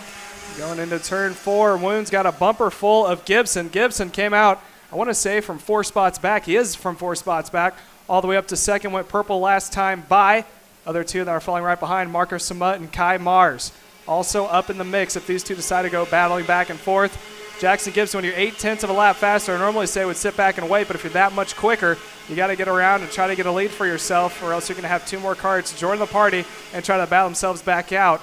Making the way out of turn 10, trying to roll the inside line. Here comes Jackson Gibson side by side through number 10 and now 11. Can't get it done. It is still going to be Ashton Woon out in front across the line. 2 more have now joined the party. It is going to be Woon out in front, Gibson on the back bumper. Marco Samut, who lost 2 places from starting in the second position, is going to be running in third. Kai Mars, who started in fourth, also in the tow. They have 4 karts battle for lead here shortly.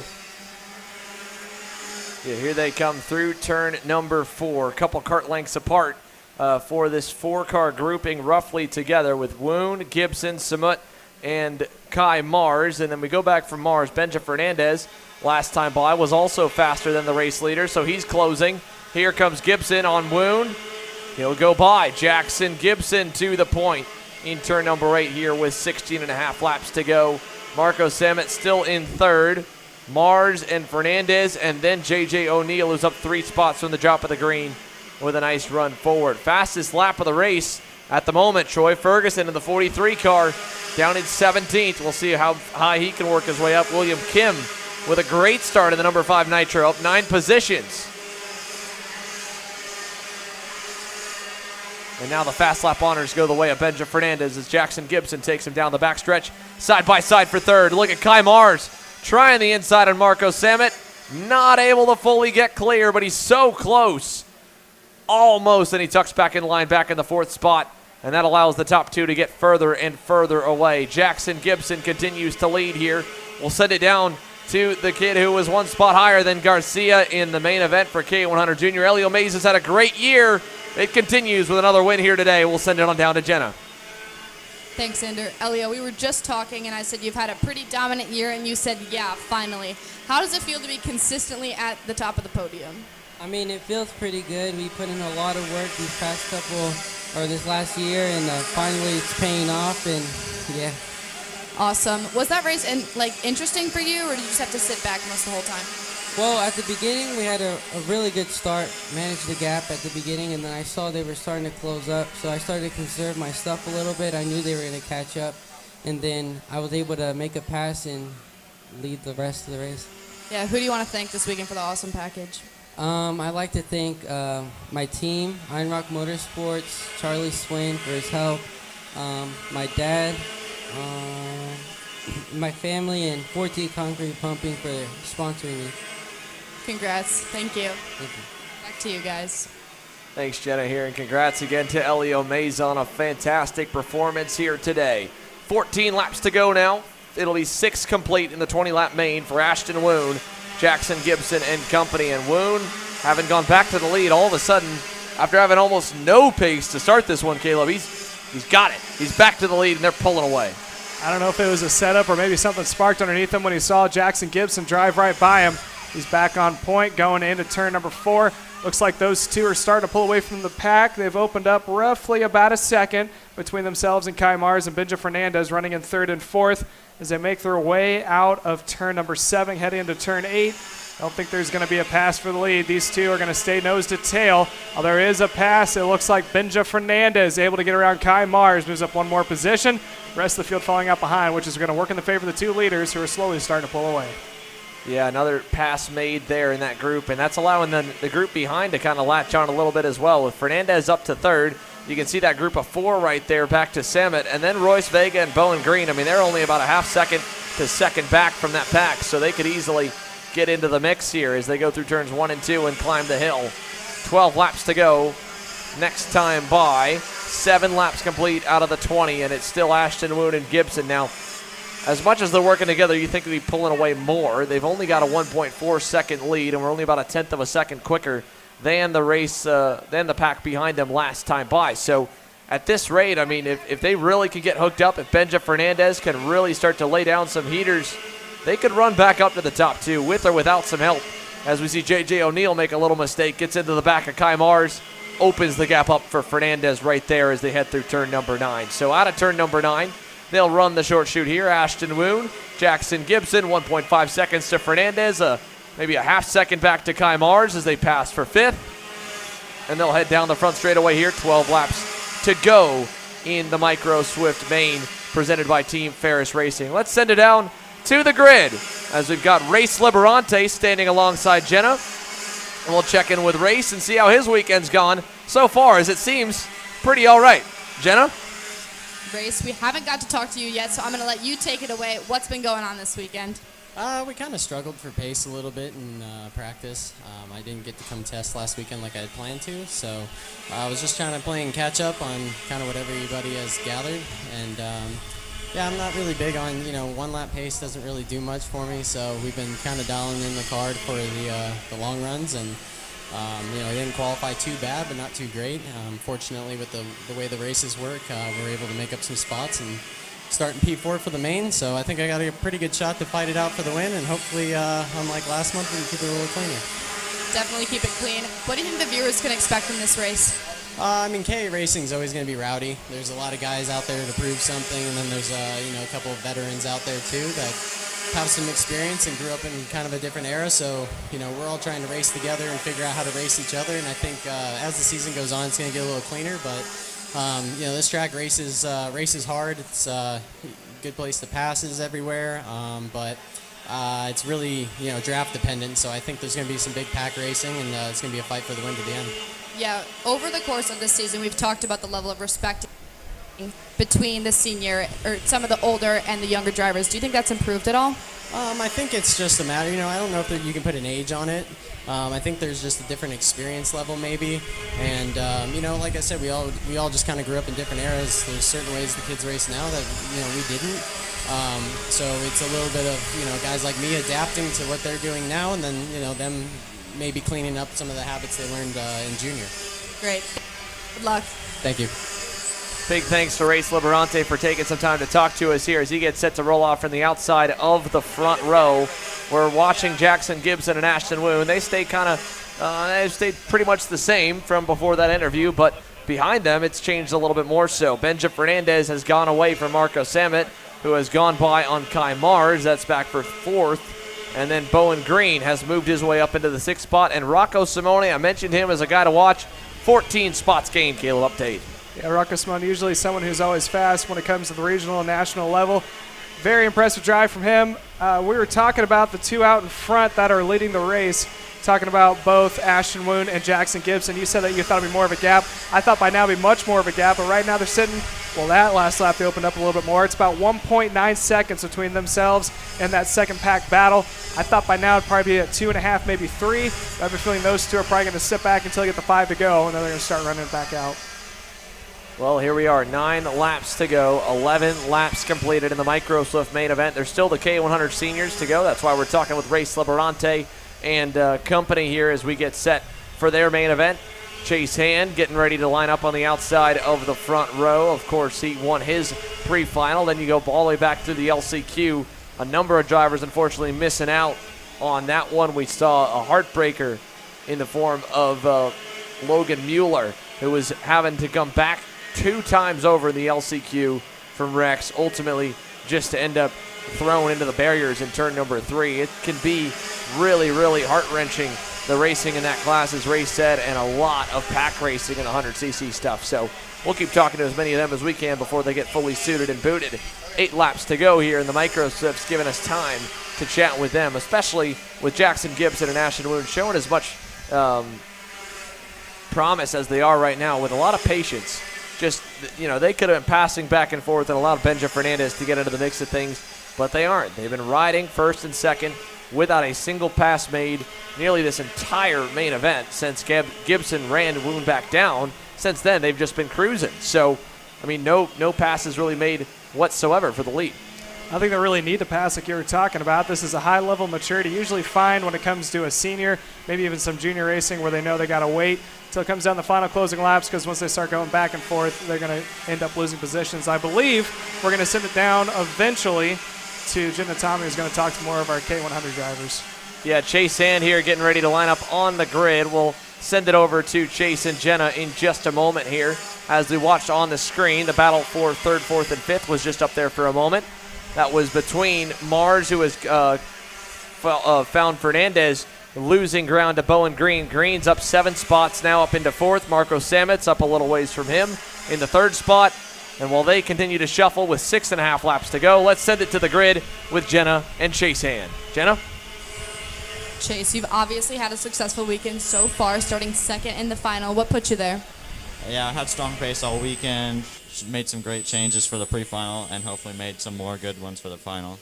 What are you going to do? What's your strategy for pushing to that P1 spot? Hopefully get past the start with clean start, maybe push away with some other drivers, try and avoid the chaos. Definitely keep your head down and push. Who do you want to thank for helping you out this weekend? I want to thank my dad for being my mechanic, everyone at RPG for the great support and data. Yeah. Great. Thank you, Chase. Good luck. Thank you. Chase Hand again here, lining up on the outside of row number 1 after a impressive performance in his pre-final to the outside of Paulie Massimino, who we've talked to it a couple of times already here today. And the driver that just came up a little bit shy, but got some hardware in the X30 Pro class. He's looking for 1 spot higher in the KA100 Sr class. They bring home a little bit of hardware for his girlfriend, Brooke Nachman, who a happy birthday shout out to Brooke, turning 19 years old today. And a happy belated birthday as well to Mike Rollison, who had his birthday yesterday. 6 laps to go now here. Make it 5, 15 complete.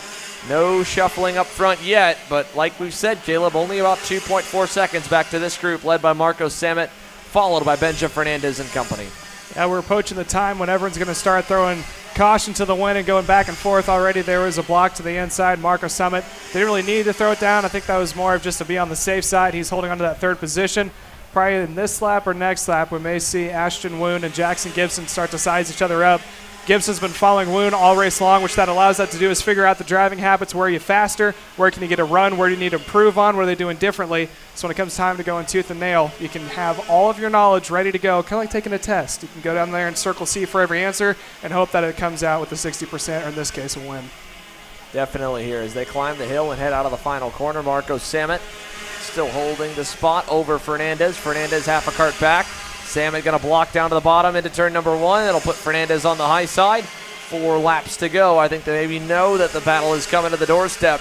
6 drivers in this pack battling for the final podium spot. There's Samet again to the bottom side, as that'll allow the gap to really accelerate and grow for the leaders of Jackson Gibson and Ashton Woon. Looks like Samet's pulled out about a 2-3 cart length advantage over Benja Fernandez, running right behind him. And after that, there's about 4 or 5 carts who are just anxious to try to take a crack at that last podium spot that's being held by Marco Samet. Leaders are probably making their way out of the final couple of corners. They're approaching 3 laps to go this time by. There they go through the double right-hander. That is Summit running in 3rd, Fernandez in 4th, Kai Mars in 5th, Bowen Green running in 6th, Rocco Simone in 7th, and Royce Vega down 1 spot in the 8th spot. Here they come down the front straightaway this time. 6 drivers all together for 3rd, back to 8th on the racetrack to Vega. It's nearly 4 seconds back from Royce Vega to Luke Giglio, then Aston Wyatt. We mentioned Rocco Simone up 15 spots. Well, Cameron Marsh's got him beat. 18 positions gained for the number 14 of Cameron Marsh as Benja Fernandez finally finds a way past Marco Samet. Kai Mars unable to follow, but the Trinity Karting Group Kart Republic driver up to third here as they roll to the infield. Down out of turn 7, heading into turn 8. Best passing opportunity. No one's going to block. No late moves going into number 8. Now coming out, everyone's going to stay in single file. See the leaders at the top of the screen are just going by. Looks like there's already some separation. Jackson Gibson starting to pull away ever so slightly over Ashton Woon. This time by, they're going to have 2 laps to go. Here's a pass on the inside, and that's going to be another shuffle for the third position. But that is now Marco Samud going to hold on to third. Fernandez is going to stay in fourth. Yeah, Benja Fernandez able to hang on to the spot. Well, he ended up losing a little more at the end of it. He drops down to 6. Kai Mars in the 4th position, just ahead of Bowen Green, who's moved into the top 5. Fernandez down to 6th. Ahead of them is still Marco Samud in the final podium spot, but Fernandez losing out big time with a lap and a half to go. Up front, Ashton Woon and Jackson Gibson are headed through turn number 8. Just a couple seconds up the road, and no change there. It is still Ashton Woon leading. 2 drivers looking for a first career micro victory here in the U.S. Pro Kart Series. Ashton Woon looking for it before he gets ready to move up into the mini class. Marco Samet already got a win in only his national debut in the micro division. Jackson Gibson looking for a big time win to bring that home to the Pacific Northwest and his regional crowd. Ashton Woon, of course, a California kid as they climb the hill. Final lap. One more time around. Woon knows Gibson is there, but he's going to just kind of cover it off loosely as Gibson's about a kart length away through 4. Back up to the tail is going to come Jackson Gibson. He is trying to close him back in, trying to set him up for a pass going into 8 possibly as they make their way through turns number 6 and 7. Now into the hairpin of turn 8. He's not close enough. Down to defend goes Ashton Woon. Woon holds the inside line. And now here comes Gibson trying for the crossover, door to door, up through 7 and 8, 8 and 9. Out of turn number 9, coming down towards the final couple of corners. Woon is going to defend. Gibson may have to pull it out of the hat if he wants it in the last corner. Can't get it done. It is going to be Ashton Woon taking the win here this afternoon for your mini class. A first career win for Ashton Woon. And the Nitro Kart driver and the Nitro Kart team fired up after that one. A great last lap battle. Jackson Gibson nearly got clear going into 9. Woon was able to work his way back underneath of him with a nice move with 2 corners to go to reclaim the lead. And Ashton Woon, a first-time U.S. Pro Kart Series national level winner, wins out over Jackson Gibson. Marco Samet 3rd, Bowen Green 4th, Benja Fernandez 5th, Kai Mars 6th, Royce Vegas 7th, Rocco Simone 14 spots gained to 8th, Luke Giglio 9th, and Nico Orbezo rounding the top 10 in the Microsif class presented by Team Ferris Racing. So that wraps that one up there. Again, big movers as we talked about. Of course, Cameron Marsha with a fantastic drive through the field to make up quite a few spots. The same said for Parker Ives, up a number of positions, ending up as high as 16th, 19 spots gained for the number 48 of Parker Ives, 16 gained for Antonio Pizzonia Jr., 14 for Holden Myers, and again 14 for Rocco Simone, 16 for Cameron Marsha. Now, we've got our final commercial break of the day. When we come back, Mike Doty Racing, KA100 Sr, the last class of the afternoon for round 2 of the U.S. Pro Kart Series here for Saturday at Go Promoter Plex. Paulie Massimino and Chase Hand have the 44 driver field ready to go. I'm David Serra, 18-time Australian karting champion, and we're launching Kart Class. Kart Class is an advanced digital training program that suits a driver who's just starting out in the sport, all the way to the driver looking to win a national championship. In this program, you're going to be learning about how to find the ideal racing line and what an apex is, braking and throttle markers, wet weather racing lines, and how to overtake other competitors. We target how to brake in the wet weather, and we look on the mental side of kart racing as well with our mental skills coach. At the completion of this program, you'll be lighting up purple sectors in qualifying, know when to defend on the opening laps, and how to pressure your opposition into mistakes. We teach you the tools to be resilient and how to get in the right frame of mind before a race. We look to complete the whole package by getting a strong mindset, a driving style to suit all conditions, strategizing your race, and getting the last 1% from your team. We'll teach you how to win the final lap of a race, driving the wet like Max Verstappen, and creating the perfect bubble for yourself to mentally be in the zone. To find out more, click the link below.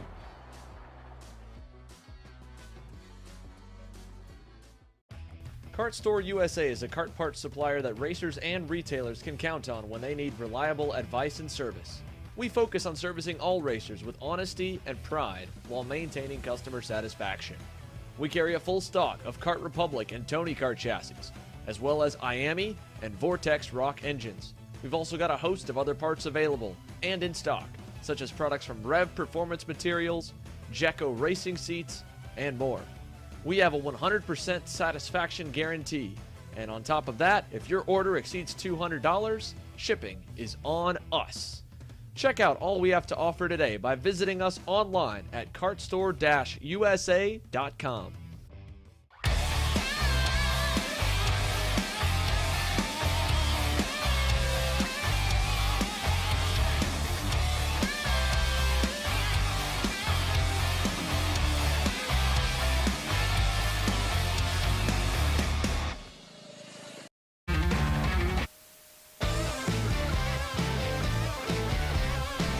Welcome back here live from GoPro Motorplex. You're watching Kart Chasers coverage of the United States Pro Kart Series weekend. As you can see, the grid filled up, ready to go. Final race of the afternoon. Paulie Massimino on the point alongside Chase Hand. And let's take you through the rest of your starting lineup. Starting on the inside of row number 2, it'll be the Super Tune USA Tony Kart from Texas. The number 974, John Burke, lines up alongside Mr. Race Factory USA Race Liberante in the 969. Row 3, rookie standout Jeremy Fletcher starts to the inside after finishing P3 in his heat race, alongside a real rookie here this weekend, his KA Senior debut, Austin Jers in the 938 Tony Kart. Dalton Haynes brings the blue in the top karts, number 975. He rolls to the inside of row number 4, alongside 100cc and 125cc USPKS mainstay Brandon Lemke in the Millwright Racing Merlin. We go back to the outside edge of the top 10. Alex Stanfield, maybe a little bit of a chip on his shoulder after getting kind of roughed up through his pre-final. Managed a P5 result. He rolls off to the inside of row 5 alongside the 902 Team Ferris Racing Kart Republic of Connor Ferris. Row 6, local kid looking to do good here. Drew James was impressive in his pre-final. He rolls off 6th to the inside, or rolls off 11th to the inside of row 6 alongside the 990 Alonso kart of Aiden Levy. Moving back to row number 7, the 928 of Peyton Phillips for Super Tune USA, and the 967 of Adrian Cruz for the Cruz Racing Development Burrell Art Machine. Row number 8, Weston Workman starts to the inside of Nicholas Terlecki, then it's Gia Cicero and Diego Ramos in row 9. Rounding the top 20, it's Will Robusto in the Timmy Tech Comp Kart and Tyler Wettengel in the Speed Concepts Racing Red Speed. Then we go to the Marinello Racing number 961 of Alex Murray, and the 986 Burrell Art Ohio Kart Parts entry of Ian Quinn. Jake Walker and Colin Lloyd make up row number 12. Then it's Byron Daly and Grayson Redson in row 13. Abby Adams and Lydia Small in row 14. Josh Holtz, a USPKS Championship podium finisher, has got a lot of work to do down in 29th. He rolls off alongside Finnegan Bailiff. Cameron Steller starts to the inside of Nikita Panaris. Then on row number 16 and row 17, or actually it'll be Bailiff on the inside. Then, row number 17, PJ Lida and George Fagali. Row 18, Keegan Bosch and Vance Bowersock. Row 19, Kingston Himes and Alex Detlemo. Row 20, Jack Tamura, Colin Hayes. Then it's Alec Doncho, Josh Campbell, Alex Feldstein, and Garrett Davis. As Paulie Massimino has the field together here, and we're getting set to let them loose out of the final turn. Xander Clements on the call alongside Caleb Smock for 22 laps. Mike Doty Racing, KA100 Sr, coming through the start lines, looking for the green flag, and we've got it. Green flag down to turn number 1. Looks like it's going to be Massimino pulling away. The rest of the field coming through fairly clean, a little pushing and shoving, but no one blowing through the barrier. Massimino out on point. Oh, we already got one car pulled off. Tyler Wettengel at the edge of the top of turn number 3. That looked to be the driver that pulled off on the inside of the Speed Concepts Racing Red Speed. And I think Wettengel already done here, 3 corners in. Looks like some other movers right now. It is going to be Race Liberante up into third. Had a quick peek for second. Decides to stay where he's at. Chase Hand now trying to roll the outside of Liberante, but not enough to get it done. So right now it's Massimino out in front. He's starting to pull away. He may run away with it if they give him the opportunity. Yeah, he's got a nice little margin there over Burke and Liberante as they round the final corner. It's about 4 to 5 car lengths from Burke up to the lead. And look at that, Jeremy Fletcher defending for Dalton Haynes. From Dalton Haynes for the 4th spot, and then a major line of go-karts all behind. That's going to allow the top 3 to get away. Liberante continue to push with John Burke to hopefully bring them back to Paulie Massimino's rear bumper. Looks like they're slowly starting to close up on the gap, both Burke and Liberante. Liberante has a lot of experience in single speed and racing in general, as he is knowing what he has to do. Work with John Burke. He may not be your teammate, but he is your golden ticket to catch back up to the lead. Meanwhile, from behind, Jeremy Fletcher he's under fire right now as there are a bunch of pushing and shoving, and not too far behind him, Dalton Haynes is able to get around and try to catch back up. Here they come up the hill to turn number 11. Dalton Haynes trying to pull back away from Alex Stanfield, or at least bring Stanfield with him. They've both gone by Jeremy Fletcher to make up the top 5. Fletcher down to 6th. Haynes going purple that time by. Meanwhile, Massimino losing a little bit of ground as John Burke has gotten into the tow. He was a 10th and a half quicker last time, and you can see the entire line of go-karts here headed into turn number 4. All single file headed over to 5. John Burke is doing a great job of maintaining what he's doing. Liberante now is about to be under fire here shortly from one of the hometown heroes. That is going to be Dalton Haynes making a move on the inside. Here comes the rebuttal from Liberante. He's not able to get back around. Goes straight to the back bumper. Haynes now finds his way up into third as Burke is trying to see if he can't get a nose in on Massimino. Making the way through the final couple of corners. Liberante looks back, and he is going to get an eyeful of Alex Stanfield, who right now is trying to see if he can't make his way around Liberante. Liberante looks like he said, wait just a minute. We're going to have to see if we can't catch back up. Yeah, here they come up the hill here. Liberante trying to keep Stanfield at bay. Knowing Dalton Haynes is coming. He signals to work together. Stanfield doesn't want to do that. He wants to go by on his own, and Liberante will have to settle in behind him in 5th as Dalton Haynes has latched onto the rear bumper of John Burke, and they are all over Paulie Massimino. 1 car length back, headed through the infield here this time.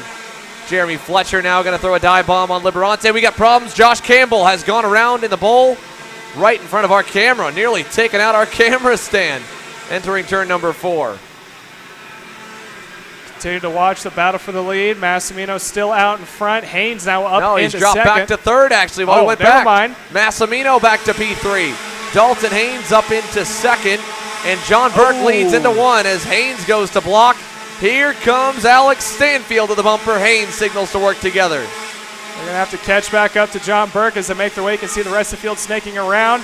It's going to be Burke taking a normal line. No need to defend. He's got about a 5-car length advantage over Dalton Haynes running in 2nd. Looking down to the field, Liberante already finds himself all the way back into 6th. Jeremy Fletcher starting the 5th spot, maintains where he's at. I think he's sitting kind of pretty right now, watching people are going forward and by him. He's maintaining his position. He's playing the long-term game here. The driver sitting on the infield there is Oscar Panozzo. Unfortunately, here a lap prior, he got together with another driver, and it is sidelined the Motorsport Burrell Art pilot, who was just barely into the show earlier on through the LCQ.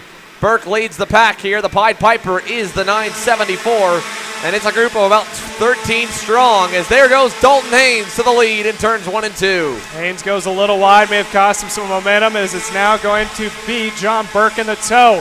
Finding their way out of 3, heading down the backstretch. He goes down to defend. Burke follows along with Massimino.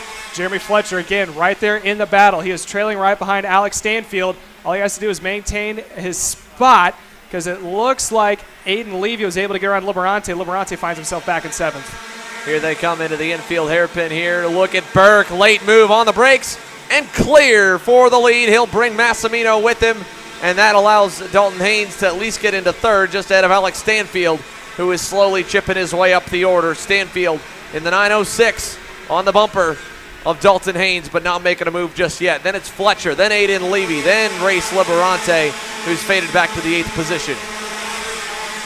Rest of the field making the way out of turn 1. Everyone in single file. Let's see if anyone's going to pop out. Right here's a good run. You got to nail it out of 3. Stay in the tow. Who's going to defend? Who's going to try to pass? Looks like there's some blocking in the back. I think that was Fletcher trying to hold off Levy, making their way out of 4, heading into the chicane. It is still Burke on point. Hand is finding himself in second. And then the third spot, hometown hero, Dalton Haynes, has got to maintain his position. He looks to the inside of Hand. He's able to get around. Can he hold it? Hand's going to lose another position. Jeremy Fletcher also trying to see if he can't roll the outside line. Now Levy sends it up on the inside going in, and that's going to push Fletcher way wide. Yeah, he got the elbows out for that one there. Fletcher tried to hang on, and they locked wheels, and I don't think it was really that malicious on either side, but they both paid for it. Both of them wide and outside the top 10 now. Well, Levy at least still crossed the line decent, but Fletcher's going to be way further back. And it's going to be Dalton Haynes having to go to work. He's getting a little assistance from Paulie Massimino. Look to the inside, not enough to get it done. Burke still out in front. Massimino all over the back bumper of Dalton Haynes, trying to close up that half a car length gap between themselves and John Burke for the point. Here they come through turn number 7, over to turn 8. Haynes is close, looking for the inside, and gets through for the lead. Alex Stanfield will follow. Massimino not close enough to make it 3. He drops in line to 4th. And everyone's trying to stay in single file line. No one wants to break the draft coming into the last couple of corners. Once again, it is going to be Hayne on point. Following through, John Burke holding on to that second position across the line. Sorry, Stanfield. John Burke's in 3rd. Massimino has found himself in 4th. Austin Jers now joins the top 5, along with Brandon Lemke, and Liberante able to make up one more position. That was one thing that was mentioned about Brandon Lemke, especially by Emery Lida, is that he may not be the guy that you know, even if he starts off slow, you can count out because he'll find a way to get there. All those years of experience, a multi-time U.S. Pro Kart Series champion in both 125 and 100cc classes, in junior, in senior, and now he's found his way into the top 10. And Burke gets into Stanfield a little bit. That's going to shuffle him out. Austin Jers is going to be the odd man out. There he goes to the wayside. Liberante, Lemke, Levy all able to get through on Austin Jers, and the rookie learns a tough lesson. Don't go to the outside in that specific corner, and he's still paying for it out of 11. Dalton Haynes last lap went purple, fastest car on track. We got 13 to go, 12 to go next time by. Stanfield pulling away from the pack from behind. John Burke now maybe under attack here shortly from Paulie Massimino. Massimino didn't have the best race that he wanted in the X30, and now we looked back and you could see, I think that was Race Liberante trying to make a move to get around Lemke. He did, and again, we talked about the history and kind of joked with them. Both drivers had a long talk with each other Sunday night after Orlando Kart Center shenanigans, and they decided, all right, they came to a mutual understanding as we see Stanfield going through to the lead now over Dalton Haynes of how they wanted to race each other, what ultimately went down, and what kind of came to a truth between the pair.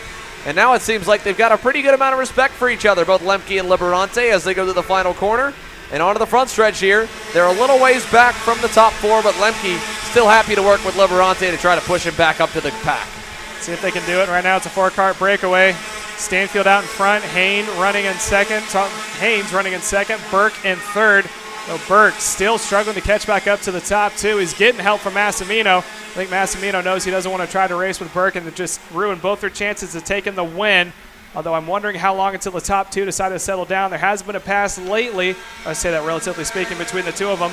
And right now going into turn 8, Dalton Haynes decides to wait, and here is John Burke finding the opportunity to catch back up. He now joins the party. We got a 4-car battle for the lead once again. Here they come out of turn number 9 and up the hill to 11. Alex Stanfield, the leader. Burke looking for second on Haynes. They're going to come together a little bit. Door to door down the front straightaway, and they're like, hey, man, look at the guy going away from us. And Dalton Haynes will drop into 4th thanks to a push from Paulie Massimino. And Alex Stanfield gets the biggest lead we've seen all day. 12 laps to go, 11 laps to go, 11 complete. Massimino going to go by second. He says, all right, you guys want to fight? I'll let you fight, but do it behind me. Don't ruin my race and let Stanfield get away. So Paulie Massimino up to second. Massimino found the good opportunity he was looking for. He also seems to run well with Dalton Haynes. Haynes now behind. A little slide job action done by, I believe that was John Burke trying to get back around. And now Dalton Haynes is going to try to rebuttal once again. Jeremy Fletcher able to recoup up on the inside of Haynes. Is he going to be able to make it stick? They're still door to door heading into turn number 10. Now is going to be Race Liberante trying to capitalize off of that. He is going to push Haynes wide again. Yeah, he will, and so now it's all on the shoulders of Paulie Massimino, who lost a quarter tenth to Alex Stanfield last time by. This time maybe a little bit better. John Burke has gotten away from the pack. Fletcher's gotten away. Haynes, the leader of the group, all the way back in 5th, a second and a quarter back from the pack now, or from the top 4. Let's see, Massimino looks to be maybe a little bit closer to Stanfield this time, but the GWR Tony Kart driver, well, he's been able to inch away before to get some national wins. He won in spectacular fashion in Orlando, and now in GoPro, he's just trying, like he said, to take it race by race. The points will fall where they fall. So for Alex Stanfield, the checkered flag still is the ultimate goal. As we see Dalton Haynes and Race Liberante now getting a little bit of a gap back to Chase Hand and Brandon Lemke and Aiden Levy. Tell you what, if you're Alex Stanfield, you got to be perfect. Someone behind you who has a whole bunch of laps here, someone like Paulie Massimino, this is his home track. He has nothing but experience, teaches drivers how to take this track. He knows the ins and outs, and right now he is trying to reel in your leader, Alex Stanfield. As we're watching now, there is the battle between Dalton Haynes, and that is Race Liberante right behind. Chase Hand not too far off of Liberante, making the way through the chicane, through turns 6 and 7, and Levy is already up there as well in that mix, and now here's a shot of the top 3. That is going to be Stanfield, Haynes running in, Massimino running in 2nd, and then Haynes running in 3rd. Yeah, Dalton Haynes there hanging on over Liberante, leading that pack. Currently P5, I believe. And then just up the road is the 4 drivers in front. So we're watching the fight for 5th. Here's the group up for the top 3. Led Alex Stanfield leads over Massimino. A tenth and a half slower last time by was the leader. So they are catching him. Jeremy Fletcher trying to get there. He's about a half-tenth quicker than Stanfield, but teammates are probably on a pretty similar setup. So that's what's hurting them a little bit, is where the other guys are on something maybe a little bit different, allowing them to close the gap up drastically, being on some changes. Jeremy Fletcher's really about on par with his teammate Alex Stanfield, but he's about a second back in the 4th position. Dalton Haynes still leads the next group with Race Liberante in the 5th spot, has headed up the short chute. Stanfield has only a kart length now back to Massimino and Burke with 7 laps to go. Top 3 have finally caught each other back up. They were spaced out. Look for Jeremy Fletcher running in 4th, maybe in the cap bird seat here. He's watching the 3 out happen in front. Paulie Massimino, he is not a fan of racing for 2nd. I think if he's able to get around Stanfield, he's going to try to keep him back. Oh, he's going to put a little slide job on the inside. Still, he is able to do it now. Stanfield falls into 2nd. 3rd place is still John Burke. Now these 3 need to settle down if they don't want a 4-car battle for the lead. Because right now, Jeremy Fletcher, he has got all the cards in his hand. He needs these 3 to race it out in the next 6.5 laps. Yeah, he definitely needs a good bit there as we see Burke dropping a wheel coming out of turn number 8. Massimino leading now by 6 car lengths over John Burke and company. So what a good move by Paulie Massimino, and he puts a big gap on him to start already. 6 to go. Alex Stanfield trying to close back up to John Burke and reclaim the lead. Jeremy Fletcher, Stanfield's teammate, up to the bumper. Dalton Haynes back in 5th as they rocket through turn number 3. Again, 6 laps remaining here before we get to the end of this one. Burke, Stanfield, Fletcher, they've got about 6/10 to gain on Massimino. I think Massimino is probably the worst guy. He went out in front by themselves if you're these 3 drivers. Like I said before, a whole lot of experience, and he's also smart about how he's driving when it comes to being by himself. He can't make any mistakes, and here's a pass on the inside. Huge move, and the biggest beneficiary out of that was going to be Jeremy Fletcher, who got a free pass. Well, I don't know if John Burke just missed the braking zone, but I'm inclined to believe he got a little bit of help from behind by Alex Stanfield. And I don't know how intentional or unintentional that was, but Burke just got shuffled to the wayside. We caught it on camera now 2 races in a row, going back to NOLA Motorsports Park with Pedro Hiltbrand. Absolutely shipped John Burke to Timbuktu, and right there in the hairpin, Burke gets the short end of the stick again. At least this time he's a little bit closer and can rebound with Alex Stanfield and Jeremy Fletcher right there, 5 laps to go. Someone else who's going to come into the picture now is Dalton Haynes, running in the 5th spot. He is also going to beneficiate off of the problems that happened about a lap ago in this exact spot. Finds himself battling back and forth now, and that is going to be between Stanfield as they are making their way out of turn number 8.